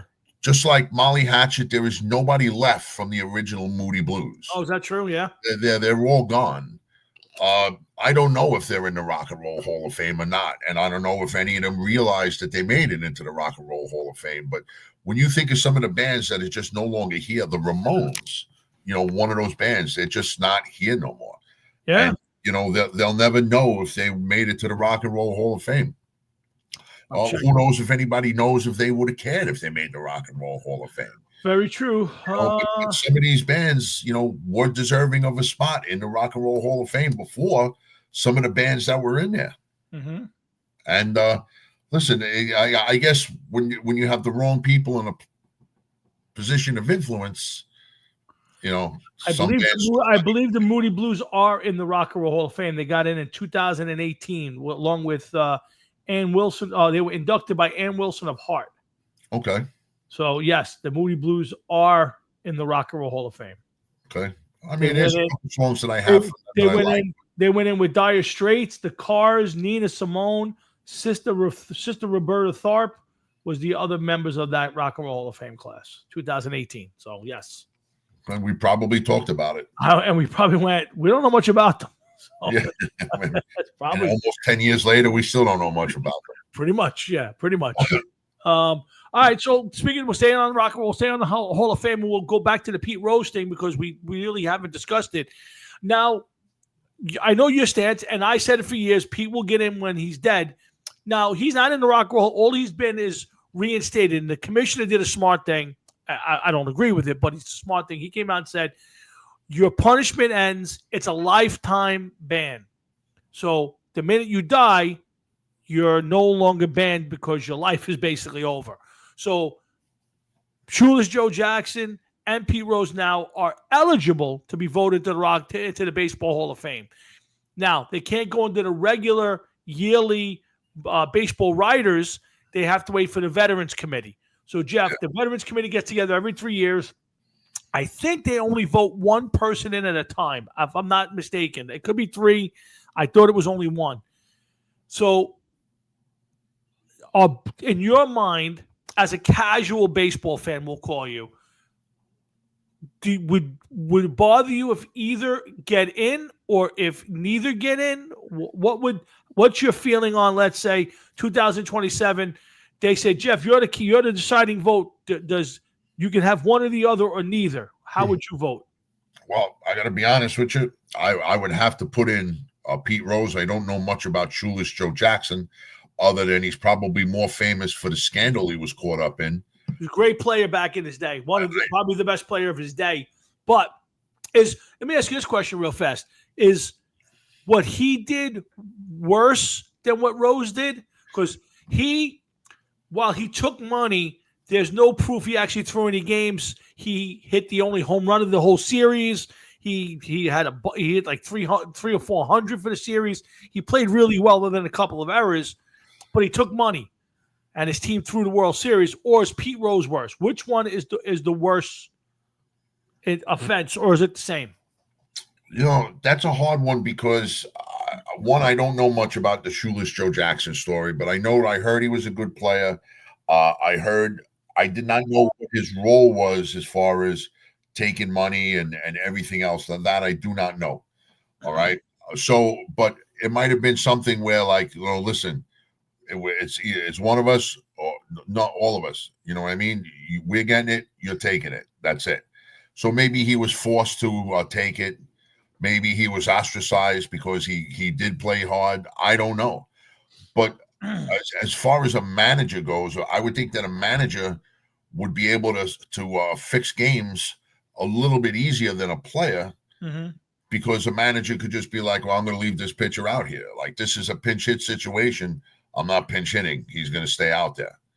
The pitcher, and I'm going to put him back out another inning. And people are going to be like, what are you, out of your mind? But there was no proof that Pete Rose did what he did during a World Series, I believe. I believe it was all seasonal games, right? Pete Rose, yeah. It was basically, yeah, well, I mean, they never found anything that said he bet against his team. They never found anything that he bet detrimental against his team for the most part.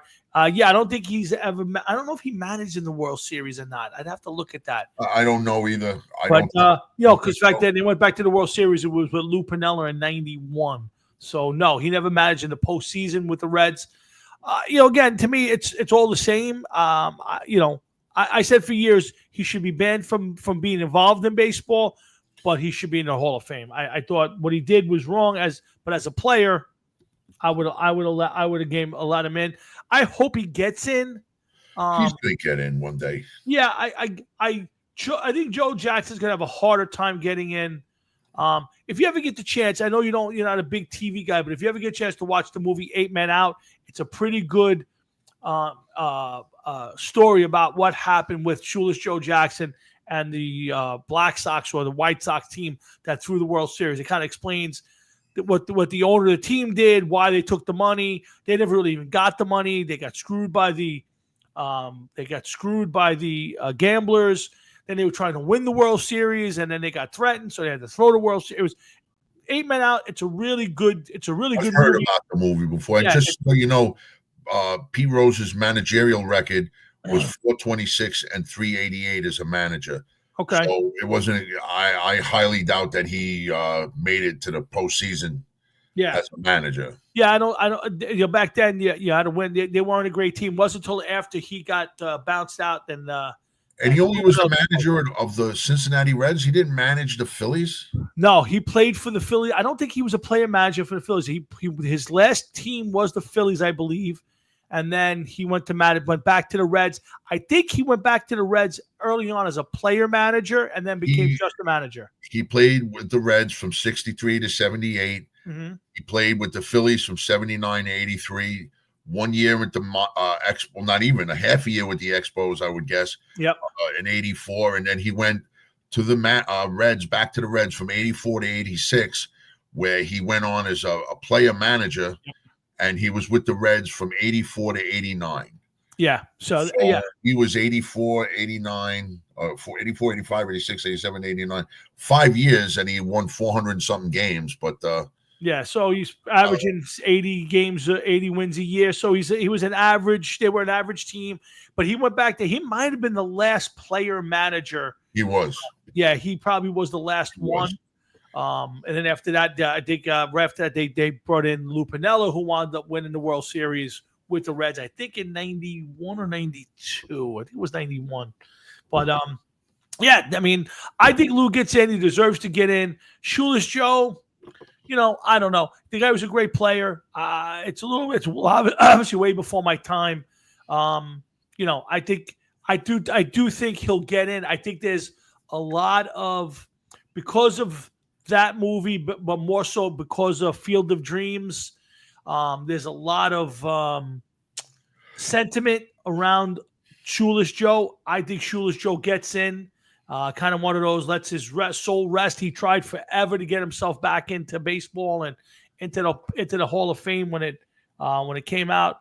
But that's the thing too. You got to remember, there's maybe nobody alive right now in this world that ever saw Shoeless Joe Jackson play.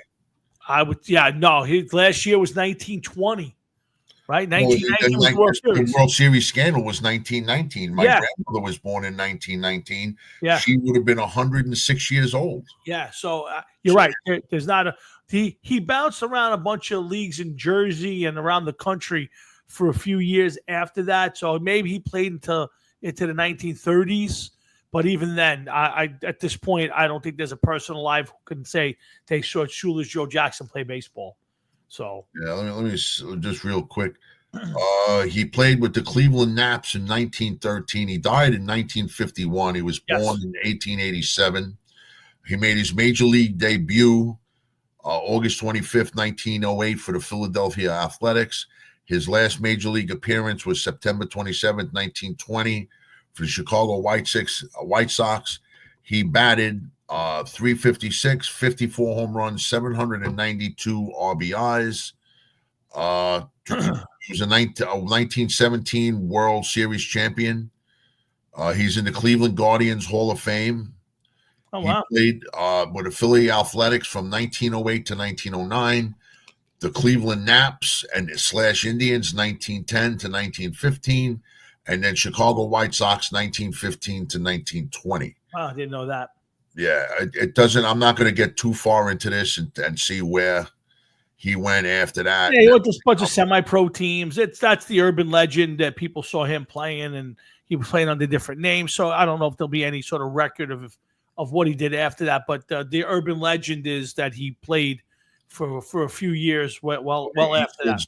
During the remaining 20 years of his baseball career, Jackson played with and managed several semi-professional teams, most located in Georgia and South Carolina, under assumed names. Yeah. 1922, Jackson moved to Savannah, Georgia, and opened a dry cleaning business with his wife.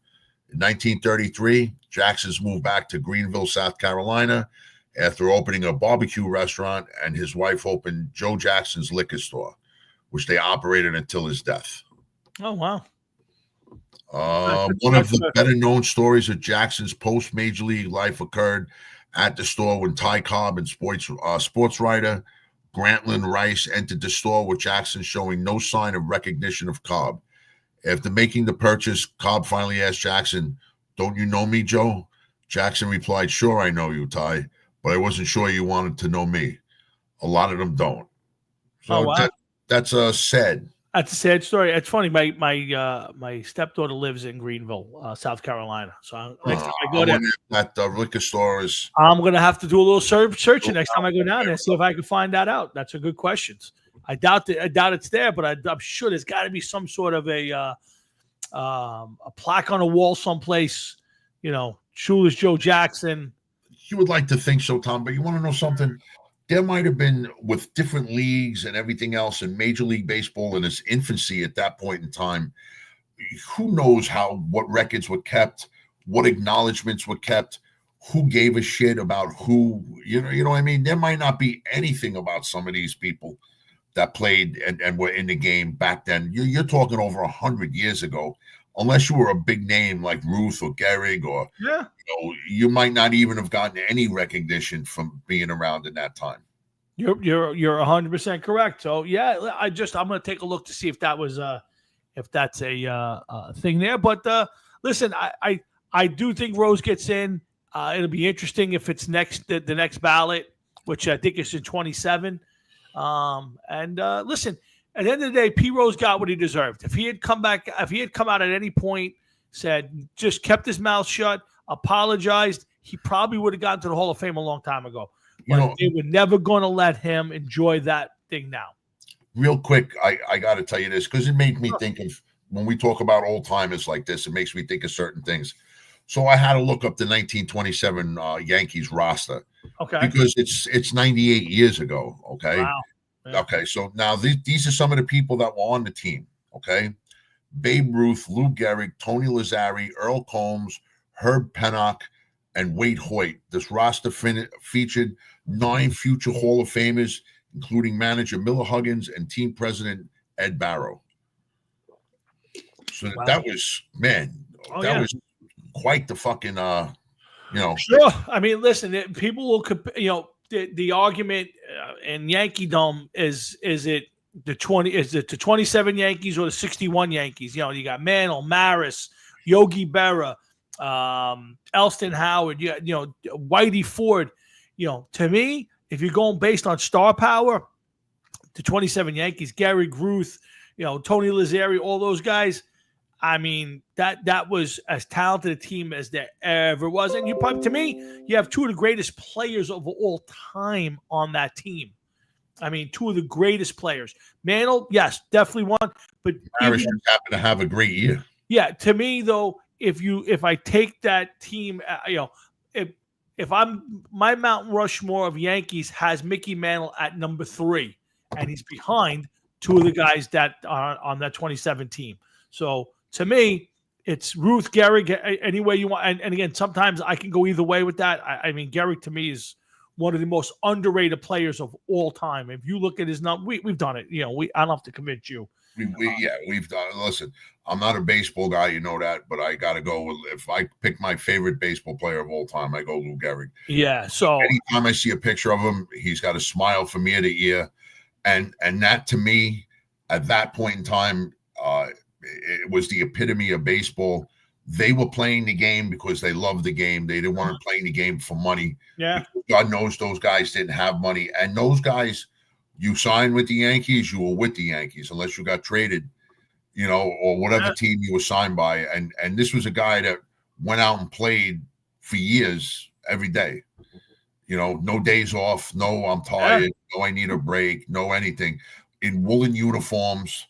Yeah, traveling all day games, traveling by bus or trains. Yeah, my God, that's unbelievable. And the guy played every single day at an extremely high level. I mean, we've looked at the numbers. His numbers from the beginning to the very end were tremendous. Up until that last season where he got sick, everything else. I mean, the guy was just a marvel. If he hadn't gotten sick, I can't even imagine the numbers that would have got put up from that game. He was still going strong at that point, 30-something years old. So, what was he, like 36, 37 years old? I think so, yeah. I'm pretty sure he was about that old. So, to me, everybody's going to put Ruth up first, and I'm not going to argue it. But, boy, oh, boy, if I was starting a team and you said to me, okay, here's your 4 choices, and Gehrig's one of them, I'd have a hard time not taking it. The guy played every single day with the biggest numbers. Forget it. He died at 37 years old. All right, so yeah. Okay, and that was in 1941. His last Major League Baseball appearance was April 30th, 1939. So he was 34 years old. Yeah, so you think at least another 3 or 4 years of numbers. And if you add that to the numbers he had, forget it. Even if it's even if it's a little lighter than what he was doing up to that point, I can't even imagine what he would have looked like at that point. And By the way, they have a John Madden movie coming out. Here, real quick, this caught my eye.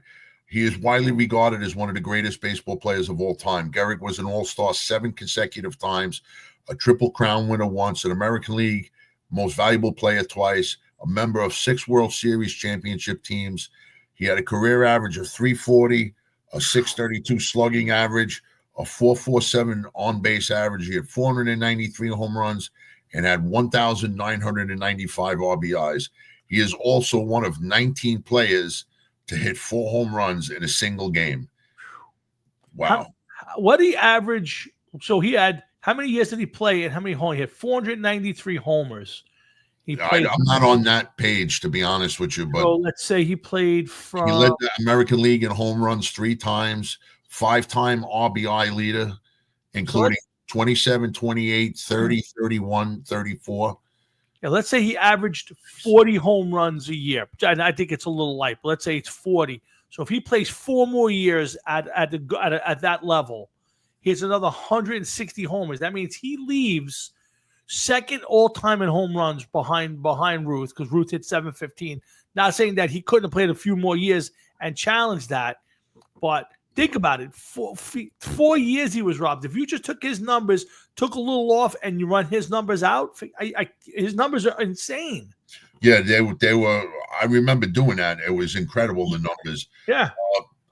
I also remember, you and Louis just earlier talked about, like with the lineup last year for the Yankees when you had Judge and Soto in the same lineup. Yeah. And like, how do you pitch to this guy? Like, how the fuck did you pitch to the 1927 Yankees? Yeah. How did you pitch to this team? That's why they won so many games. And my God. Yeah. I mean, that team, pitching staff, Bill Dickey behind the plate, one of the greatest catchers of all time, Tony Lazzari at second base. Gehrig, Ruth. That's just one of the best teams of all time. They call it Murderers Row. That's why they do it. I had no other choice. To me, my dad will disagree with me. And again, I didn't see the 27 Yankees or the 61 Yankees, but when I look at it face value, you go Mantle, you go Berra, and I'll put them up against anybody. But Mantle and Berra against Gehrig and Ruth, it's a step below. It's a step below. Yeah. Listen, while Gehrig and Ruth had each other plus many others, I know the 61 Yankees were an important team, and I understand they had a lot of accomplishments. Mm-hmm. But Roger Maris basically only did it that 1 year. He had 280 or 275 home runs for his career. You're talking about some guys, Ruth and Gehrig were hitting that over 5-6 years. And he hit that in his career. You know what I mean? It's 1,200 homers between the two guys. That's my God. That's a lot of home runs, man. 1,200. How many guys did Ruth have? Do you have that up? I have not. I don't. I could probably pull it up, but I don't have it. It's just fucking crazy. That's why I say, you can compare teams, this and that, but at the end of the day, what those two guys did. Ruth had 2,214 RBIs. Yeah. RBIs. He scored 2,174 runs. Yeah. But put the 1995, that's 4,200 and like 210, 209 RBIs between the two of them. Yeah. Over 1,300. Oh, no. Oh, yeah. About 1,300 home runs between the two of them. Yeah. So again, I'm a huge Mickey Mantle fan. He's one of my favorite Yankees of all time. I never got a chance to see him play. And Berra, 10 World Series rings, the whole bit, one of the greatest catchers of all time. When you put those two guys together against the other two guys, to me, it's not even close. It's just not. When you think of some of the greatest Yankees, right? We should really one day do a show based on like just the great Yankees. You're talking like Joe DiMaggio. He made his debut in 1936 and he played up to 1951. Another great player that sometimes was overlooked, and that's somebody he stopped playing for 2 or 3 seasons, so that he could go into service. Yes, and he still left playing at a high rate. and came back and played well. Yeah, yeah, And played into the early 50s. yeah. He played up to 51 was his last year. 1951 was his last year. Yeah, just these were a different breed of fucking athlete and player, man. What more could you say? No, not much, my friend. Not much. Not much at all. But hey, before the show ends, I got to ask you. So you got a couple big shows coming up. The first one on the 24th. Now I see that's a 1 o'clock start. When does your band go on that day? Dude, I have no idea what's going on with this now. All I know is just that we're playing that day. A couple bands have dropped out. Really? Other bands have been added onto the bill. So I don't know. Right now, they may be down to 3 bands. I'm not 100% positive what's going on as of yet. Now that's an early start. It's a 1 o'clock start for the event, right? Yeah, but it may actually, the bands may be pushed back later. We were supposed to be playing not late, but like there was 5 bands. We were going on like 4th out of the 5 or 3rd out of the 5. So I think right now there's 3 bands. Okay. So I don't know what the story is going to be with the 3 bands, to be honest with you. So I don't know. And I just found out earlier that the bands, that one band canceled. I could look real quick. Yeah, who's actually still on the card that night? Dude, these guys are impossible. I don't know. Okay. Mixtape Diaries dropped out, so it looks like it's us, Middle-Aged Delinquents, American Cover Story, and a band called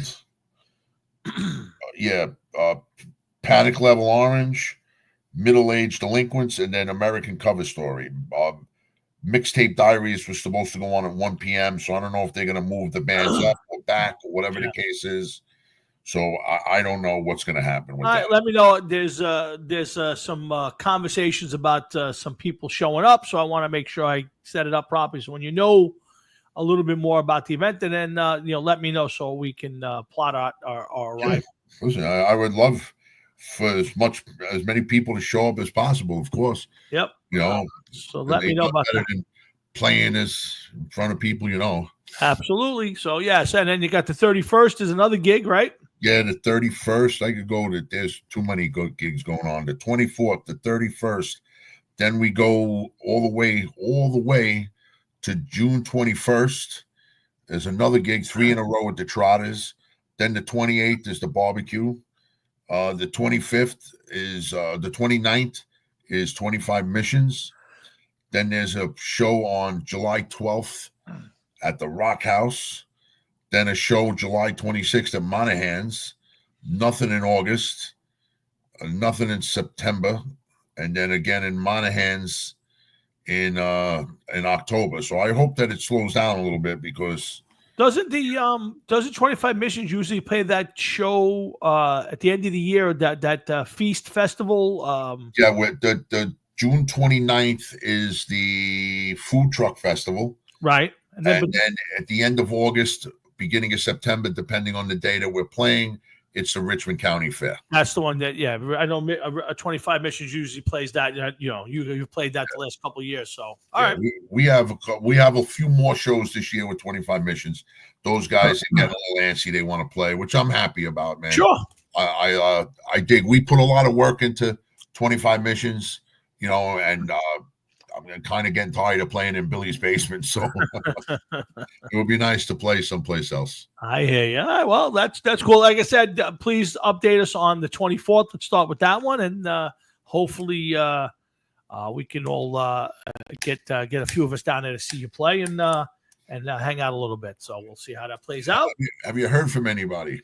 I have not heard from anybody other than Paul Gill popping up just now. Oh, you know who I'm talking about. I do, and I'll keep it general and say I have not talked to anybody. Neither have I. Yes. So other than that one brief conversation. Yeah. So I hear you. But it's all good. Again, listen, another good show in the books. 903. Thanks to Carmine for popping up tonight. My dad. Sorry about the computer issues on my end, a little bit on Jeff's end. It's not your fault, man. Yours are very few and far between, and I got a little cocky there, and 2 weeks in a row with no problem. You know, I don't know. I don't want to have to buy a new computer, man. I really don't. You know, I hear you. Believe me, I hear you. But well, we got through. We had a good show. Still got a board still of stuff that we didn't get to tonight. I'll hold it till next week, which we will. We should be back next Thursday night. I might be might have to alter time. I'm dropping my wife off. I have to. That flight is at 5. Yeah, I should be good. Either way, we'll get on the air for 7. I will be hanging and looking forward to another Thursday night show at the start of the Memorial Day weekend. It's the official start of summer, even though for the most part it's summer now. It feels like it sometimes, but that will be the official start of summer, which unofficial start to summer. The official start to summer is obviously June, I think 21st. yeah, something like that. But listen, sit tight. Everybody enjoy yourself. Have a great week. I think the Preakness is this weekend. You got Yankee baseball this weekend. Yankees Mets. You got big Nick game tomorrow night. If you get a chance, everybody. Hopefully we'll get a win out of the Knicks and keep it alive a little bit here for another week, for another couple of weeks. If the Knicks win tomorrow and they get to the NBA, the Eastern Conference Finals, yeah, that would be an incredible feat by that team. Sure. Just a few years ago, they were in such salary cap hell. Oh yeah. That they couldn't do anything. I remember, I was just like, how does this team get out of this? It's almost like they're going to have to let everybody go and just sign scrubs and just whatever. That's what it felt like, and they listen. They've exceeded expectations, but they really have gotten their heads handed to them in the series. They're lucky to come out to be in the position they're all right now. Are they a good team? You know, they are a good team. They're not a great team, but they're a good team. They were the third best team in the conference this year. They won 50-something games. They were a good team, and they're still a good team. They're a very weird team from the sense there's almost no discipline. They take the stupidest shots. They don't handle pressure well, but they have a couple of guys who are really good players, and as a team, they're very tough and gritty, and they're an easy team to root for, but they're very frustrating to watch. As a Knicks fan, they're very tough to watch because they do stupid things. Here's hoping they get their shit together. Yep, If absolutely. they win, they'll be halfway home. Yep. Well, let's hold tomorrow night. Everybody be fixed to their TVs, and if you're a Knicks fan, if not, I'll be flipping between the Yankees and the Knicks, and all the other stuff I do all week. So again, guys, I appreciate everybody tuning in. Frankie and Louie, and again, Carmine, my dad, and everybody else who popped up. Paul Gill, everybody popped up on the screen tonight. Thank you for doing that. Everybody who hit me up off the air, thank you also.